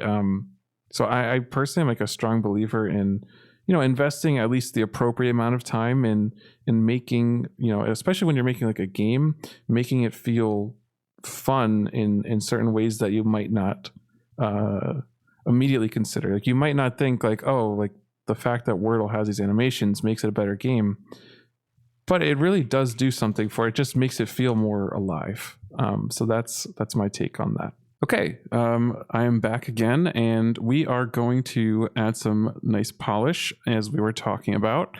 So first, let's go ahead and come up with an implementation for the shaking effect. So if we open up Wordle again and we type a random string of letters, we get that nice shake effect when we try to submit, and it's not a valid word. So let's go ahead and start with implementing the animation, and then we can sort of come back and add some logic to, either turn it on or turn it off appropriately. So I think what we can do, and I think this should actually work pretty well, is just taking in a Boolean to represent whether or not we need to shake this row. And essentially what this is going to do, it should just apply a new CSS class that we're about to add to actually perform that shake. So we'll do this similar to the way we've been doing some other stuff, right? So, I need to make this an object, and we'll apply that based on this, and that should be good. So let's go ahead and for now, we will just go ahead and set shake to true. We're going to come back and address this in just a second. And let's open up our CSS and implement this shake logic. So for starters, we're going to need to define this with keyframes. We'll call it shake. And let's think about how many sort of keyframes we might want for this. So we'll say, for actually, it might be cool. I think we can pretty easily find the shake animation that exists in Wordle and essentially just copy paste it. Because it's a very simple effect, right? It's just translating it to the side, then translating it to the other side, then translating it a bit more. So if you watch it, hopefully this is recorded well enough that you can sort of see how it works, but it's like a little shake and then a bit more to sort of exaggerate it. And I think we can, let's see where this is. I believe I have looked at this before, but it was a bit ago. I think it was part of the tile. Let's see if there's like a shake here. Apparently there's not, so it's not part of the tile, which makes some sense, right? Because it's not going to be part of our tile either. It's going to be part of the row. And hopefully we can find the row CSS. And, oh, actually there's a bounce here, which will come in handy if we want to implement the nice bounce effect when you complete the puzzle. And here's the shake animation. So let's go ahead and just grab this and give this a shot as is. So what we'll do is, and then actually we should be able to find the timing for it right here as well. And yep, there it is, animation shake, duration 600 milliseconds. So let's actually just give this a shot. Animation shake. And we're just gonna use the shorthand CSS in one sort of thing here. And boom, that looks as expected, just like the Wordle shake. And since we applied this to all the rows, that's why everything is shaking immediately. And that is actually really sweet. So what we can do now is we just have to pass shake at the appropriate time. So we can do that with sort of, I'm thinking sort of a similar approach to what we did with our toast timeout, because we're going to want to, so there's this effect in Wordle, you can sort of apply it multiple times. So we need to sort of reset it to false so that we can, or reset the shake value to false so that we can retoggle it to true, which should apply the shake again. So if we go ahead and just start thinking about this, it'll be like shake, we can call it shake row, right? And maybe this takes, or we can probably just call it shake current row, shake current guess. And what we're going to want to do here is, we're going to do a similar thing that we did earlier. So if there is an existing, first of all, I need to add the timeout. So we'll call it like shake timeout. We'll do useref number, just like we did a bit ago. We'll jump back down here. We'll clear shake timeout dot current. Let me add our dependency array here. And actually, speaking of dependencies arrays, we need to, again, so this should be working correctly because it's a ref, and I don't think we should be like sort of getting a stale reference to it because it's a ref. But in the interest of being more semantically accurate with our callback dependencies, let's add that there. And let's do a similar thing here. We'll redo that. And if we jump up here, we're also going to need some state shake current row, set shake current row. And it'll default to false, right? So let's jump down, back down here.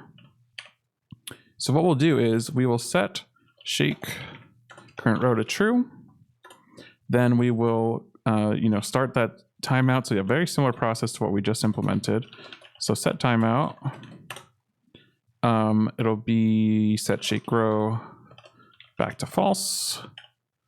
And what we'll want to do is pick a reasonable, I think, let's actually double check what we used for the duration. We use 600 milliseconds. So yeah, if we use a second, we should be covered. We should be fine. So we can always, come back and adjust this if we need to. Then let's return our cleanup logic where we clear the timeout.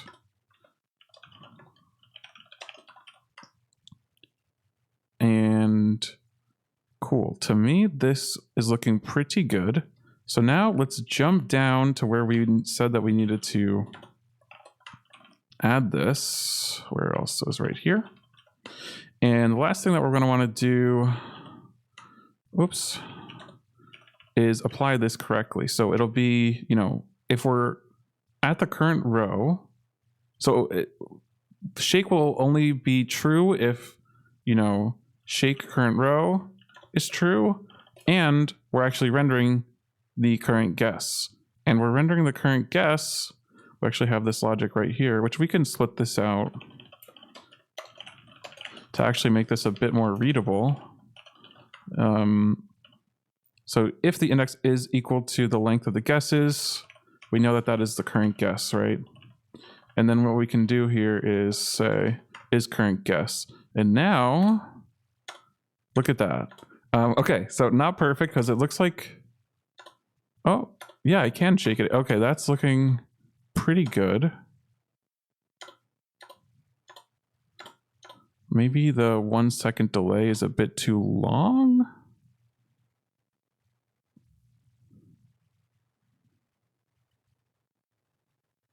That's interesting. So yeah, I'm clearing the timeout, which I think is what I want.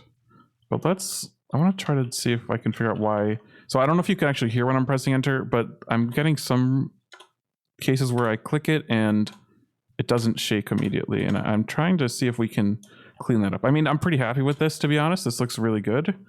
But let's see. So also if we do an invalid word, not a valid word. And also, another thing that we want to do, our toast. So it is rendering over it, but there was some weird, I don't know if you can see this on the video, but there's a weird sort of z-index issue perhaps. So let's just add a z-index of 10 to our toast and see if that fixes that. Yeah, I think that looks better. Awesome. Not enough letters. Sweet. So where was I? Let's go ahead and console log setting shake to false. So I guess what we need to do is if shake is already true, we do kind of need to let it get set to false. So that makes sense. And honestly, we can kind of improve this by just bringing down this. So yeah, I realized what was going on, and let's just talk through it real quick. So if shake current row is true and I hit enter, we're going to call set shake current row true again. However, we won't be toggling the prop shake, which we're passing to our guess row. And since it's already going to be true, it's not going to start the shake animation over. And I think there are there's certain things that we could probably do to get around that if we wanted to. Like if we really wanted it to shake every single time you hit enter, we could probably assign a key to the guess row that we update and like force a complete re-render for it, where the CSS class should get applied again. And I'm not going to do that here because I think that's a little overkill, and like as I said, I'm pretty happy with how this looks. Let me save these changes. Let's give it a refresh. So yeah, this looks pretty sweet. I'm pretty happy with that. And actually, we didn't even test yet. If I put smart and then if I hit enter, it does correctly shake the appropriate row. Okay, so that is the shake animation done, and it's looking great. So now the other animation, there's a couple more animations that I would love for us to tackle. So the next one is the animation where the tiles spin and the color gets revealed. So this is, not necessarily like a super tricky thing, but what's happening here is has a nice staggered effect where the first letter does the animation first, and then just on a slight delay, the second tile animates and so on, which creates that beautiful sort of staggered effect where you can kind of follow it through with your eyes. So we're going to try to capture that. But for starters, let's go ahead. I just saw an extra space there, so I'll clean that up. So I'm thinking for starters, let's tackle just the sort of rotation effect here. So what's actually happening here is a rotation along the x-axis. So it's almost like it's like folding down the tile, and then it unfolds it again. It is almost how it appears, right? And we can create this. So let's actually go ahead and we'll add like a flip, and we're going to, for now, just we're gonna have to come back and actually assign flip at an appropriate time, which is fine. But for now, let's just assign it to true so we can iterate and actually develop this flip animation. So we have shake, we have pop. One thing I don't love is that I just want to clean this up a bit. Didn't love that I had the animation separate from where we were using it. But okay, so let's go ahead and add a flip here. And we're going to use our trusty keyframe animations again, so we'll call it flip. We're going to have to play with the duration. We'll try ease in, and we can reference the actual Wordle implementation if we want to. Oh, interesting. I seem to have, there is an issue now. Well, that's actually funny. So this makes sense, but what I just did, I moved down the style, and that introduced actually a bit of a visual bug, because the sort of state styles for the border were getting overridden by this sort of default border, which is interesting. So yeah, just reordering this fixes that. I'm not a huge fan of having our CSS order actually relevant. There are things we could do to fix this. We could say, if we wanted, we can instead say, if there's a letter we can apply the class, but also state has to be default, for example. So we could do that, but rather than mess with that right now, let's leave that as is. So back to our flip. Okay, so let's start with something hopefully kind of simple, where we'll say transform rotate X. Let's do 0 degrees, 50%. So like halfway through, we'll rotate it to 90 degrees. We might have to play with this a little bit. I haven't implemented this before, so definitely gonna have to experiment a bit. Actually, that looks pretty slick already. It's maybe a bit too fast. Huh.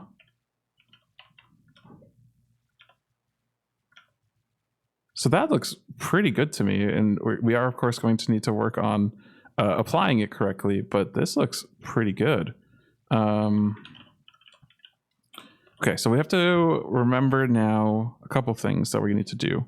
So flip, what we want to do is we're going to apply the flip only once the once we actually define a state, right? So once the state becomes correct, wrong, or wrong place, or alternatively, once the state is no longer default, right? So if we do state is not default, this should actually get us most of the way where we want to go. So if I refresh, now we're only applying that to the first row. And let me turn off the game state storage. Let's turn off the local storage for now. So if I refresh, if I put in smart, that looks, surprisingly, that already looks pretty good. And we're missing the, we're actually missing a couple things if we want to get it really similar to Wordle. So one thing we're missing is the staggering effect, but actually what you'll also notice is it staggers revealing the colors as well, which is a bit trickier, but we can give it a shot. Okay, so if state is not default, we also want to apply, if state is not default, we want to apply an animation delay. We don't necessarily always want the delay to be there, because for our other animation, the popping animation, we don't want that. Actually, I am noticing another mistake. So at some point down the line, we lost the additional highlight color for the border, and I think it's actually right here. Or not. So why is the border, which border is getting applied to our tiles? Let's quickly just investigate this.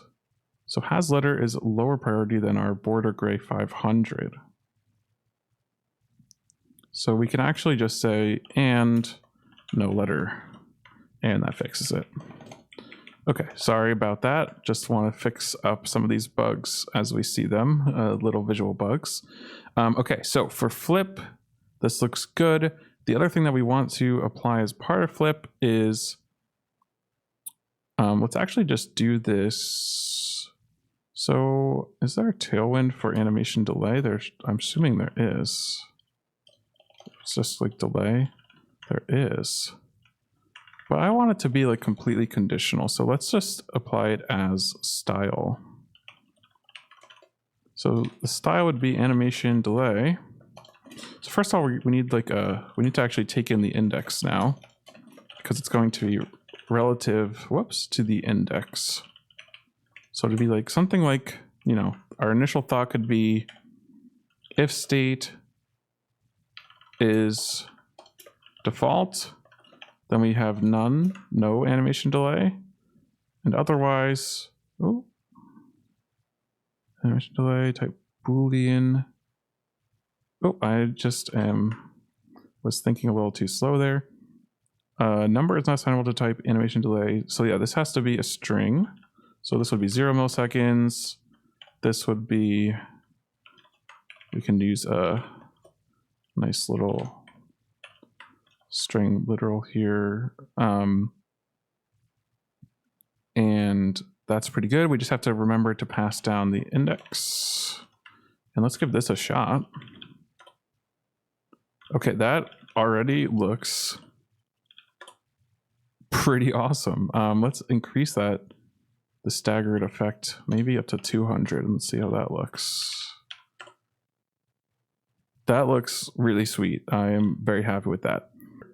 Let's think for a second on how we want to handle delaying the color change. So the state is going to update, but we want to wait for a certain amount of time, essentially, which is, you know, we can calculate this.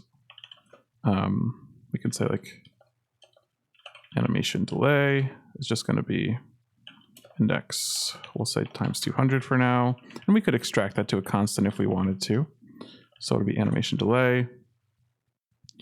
So yeah, I came up with, you know, somewhat hacky approach, but I think it should get the job done. And let's just give it a shot and see how it looks. So we'll say reveal color, set reveal color equals useState false. We'll need to import that. And what we would have to do is once the state is no longer default, so we're going to do a use effect block here. And we'll say once, you know, definitely not a huge fan of this approach, but it's just one of the first ways that's popping into my mind and how we can do it. What we would do is let's go ahead and let timeout, we'll do timeout equals set timeout, and we'll just call set reveal color to true, and we'll do our animation delay here. So that looks good, and then we'll return our usual cleanup to say clear timeout, timeout. Has an any type. Can we just give this number? And there we go. Okay, and then what we have to do here is only apply it if reveal color is true. And we actually would need this to not only take into account the animation delay, but maybe also, if we wanted to like be really fancy, if we just do half of our, it's also 600 milliseconds, half of our flip animation, which is 300 milliseconds. Let's give this a shot and just see how it looks. And that looks pretty slick. That looks really awesome.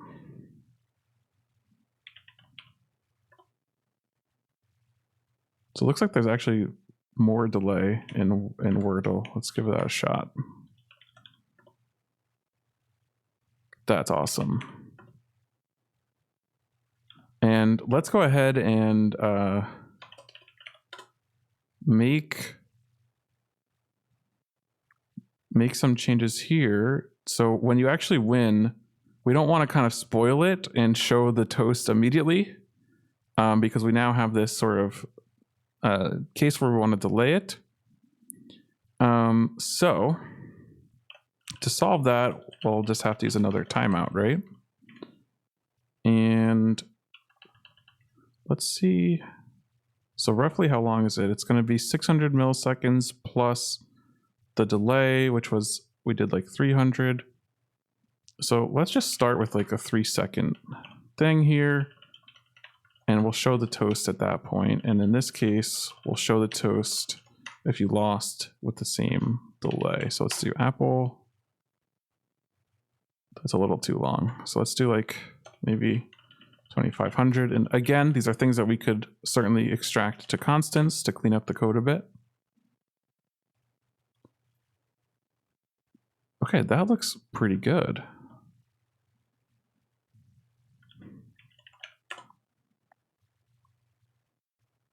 Yeah, and then let's test the case where you get it wrong. Paper, paper, paper. Look at that. The animation looks pretty sweet. I'm happy with that. Better luck next time. Okay, and with that, we are going to we're going to call the main implementation of our Wordle clone complete. The only thing that would be left to do to, take this to be exactly the same, sort of product as Wordle, which is now owned by the New York Times, by the way, is we would want to set up some mechanism for having a different puzzle every day, which there are a number of ways we could do that. Just to brainstorm a couple, we could have just essentially basically, how we have our allowed words. Instead of having our allowed words, we could have a list of the puzzles, and it could be like a mapping of date to puzzle. That's one way to do it. Or it could just be a list, and we could sort of store the offset in days from when the first puzzle was. Another way we could do it to actually make it harder to cheat, we could have a backend for Wordle where we keep the solution for the day there, and instead of just doing direct lookups, we would basically have to do an API call to our backend when you submit a word, and then return the tile states like that. If you're interested in seeing how that would work, I would be happy to put together a demo of that. Just let me know in the comments.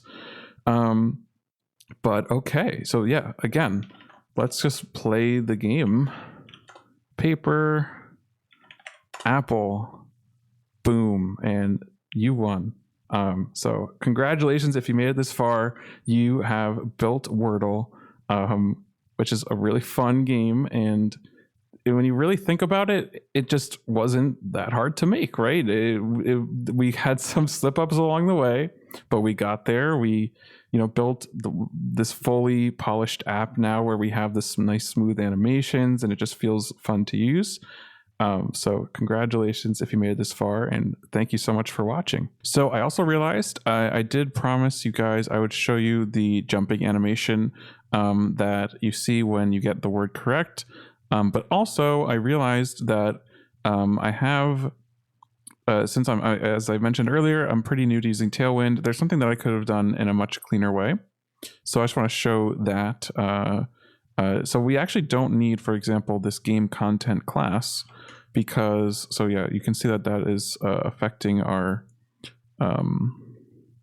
affecting the height. But what we can do is, instead of this, we can in fact get rid of class names entirely. Let's just make this a string. Let's jump to the end here. That should work. We can actually apply it sort of in line in any custom value by using these the brackets, or rather, like, I guess they're called brackets, right? So my bad on not using that earlier, but super useful that you can do this. I really like to see that. I believe there's a couple other places in the video where we could have used that. So that's one small mistake. And let's go ahead at this time. Let's do the fun part. So we're going to add the jumping animation. So we can say, we'll follow the same sort of pattern that we've been using here for our animations. So we'll call it jump. We're going to have to see, we'll start with just a second. Maybe ease in, and we can play with these values. So we'll do jump. So 0%. We'll translate, transform, translate Y. We'll do like 2 pixels so it moves down a bit. Then we'll do, maybe we'll say like 25%. And then it'll start jumping. So negative, I believe, should jump up if I've done this correctly.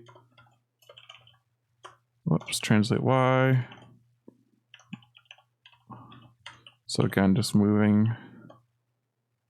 So yeah, I'm trying to just do this from scratch, but we might want to get some inspiration from the actual Wordle transition. And sort of at the end, we want to just be at 0 pixels. So first things first, let's just apply this class and see how it looks. So let's go ahead. Actually, we're going to apply this to the, or we do want to, apply it to each tile so we can have the nice sort of staggered jumping animation, right? So let's do css.jump, and for now let's just set it to true and see what happens.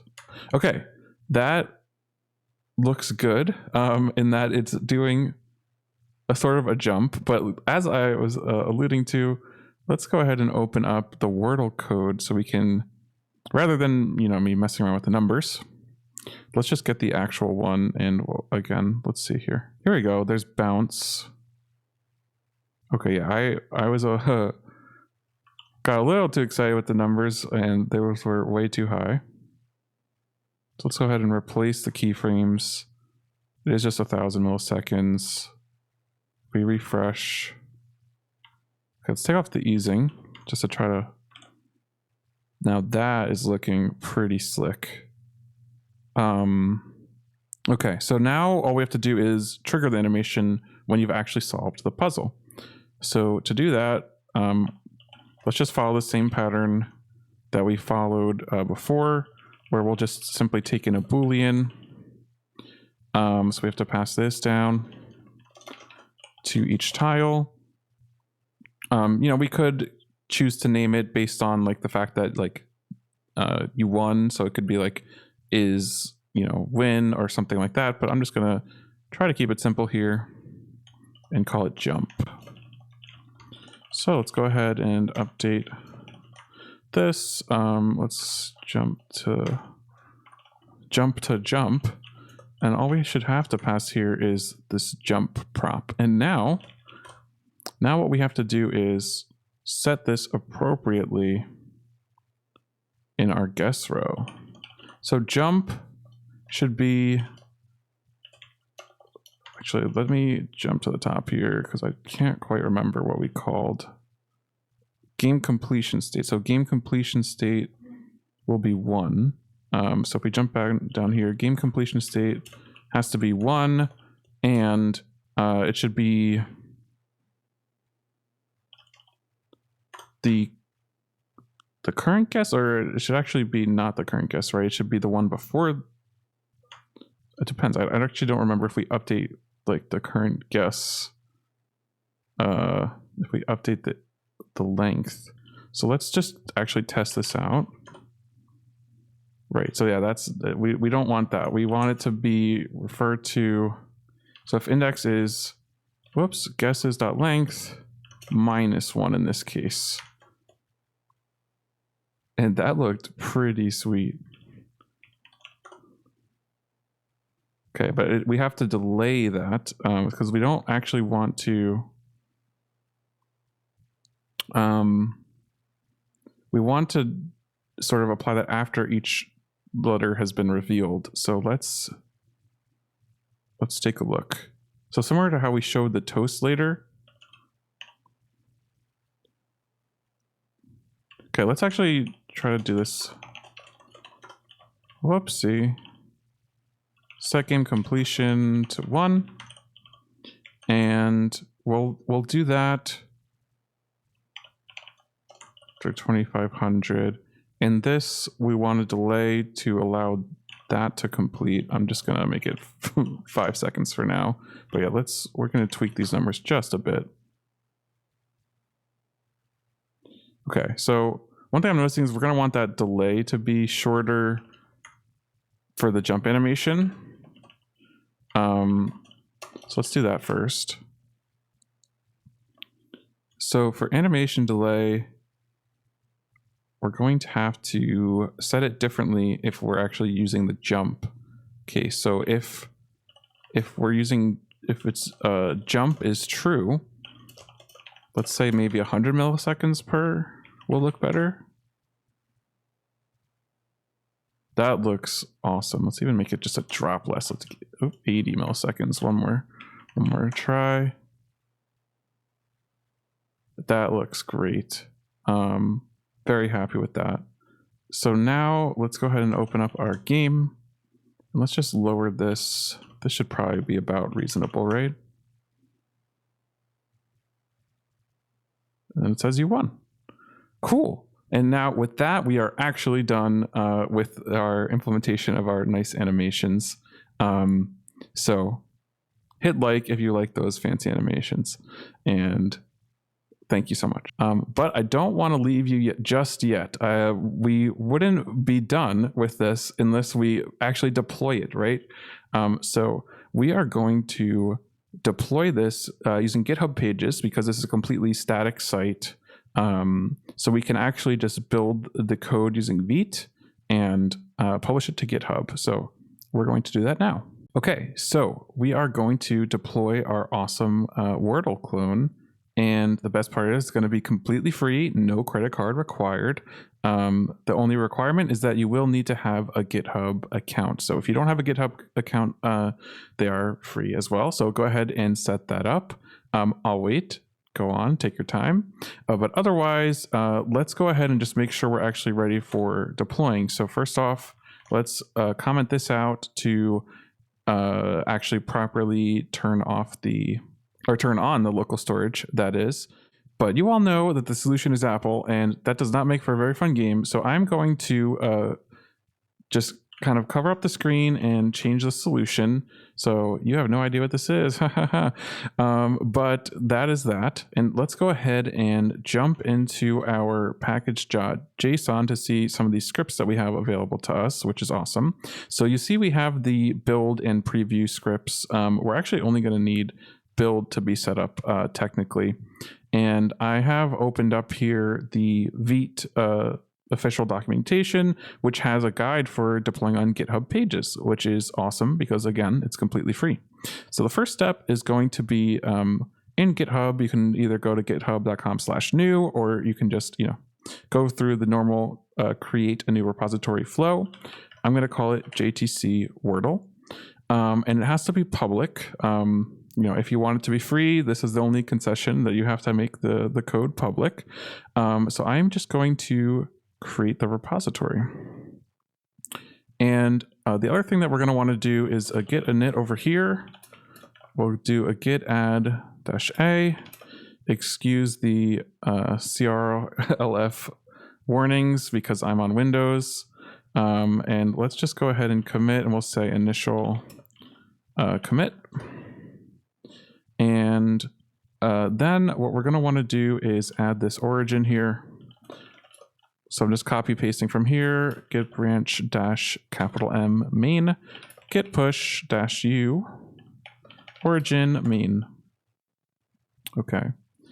So that is going to, if I refresh here, you can see that now all our code, our beautiful, beautiful code is now in our public repository. And what is left to do, if we again open this up, we need to just copy this.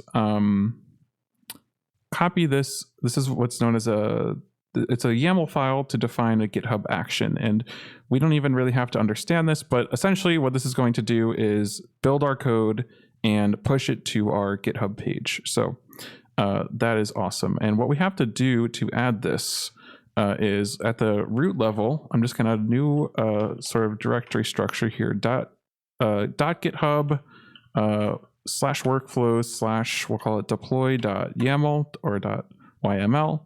Going to paste this all in here.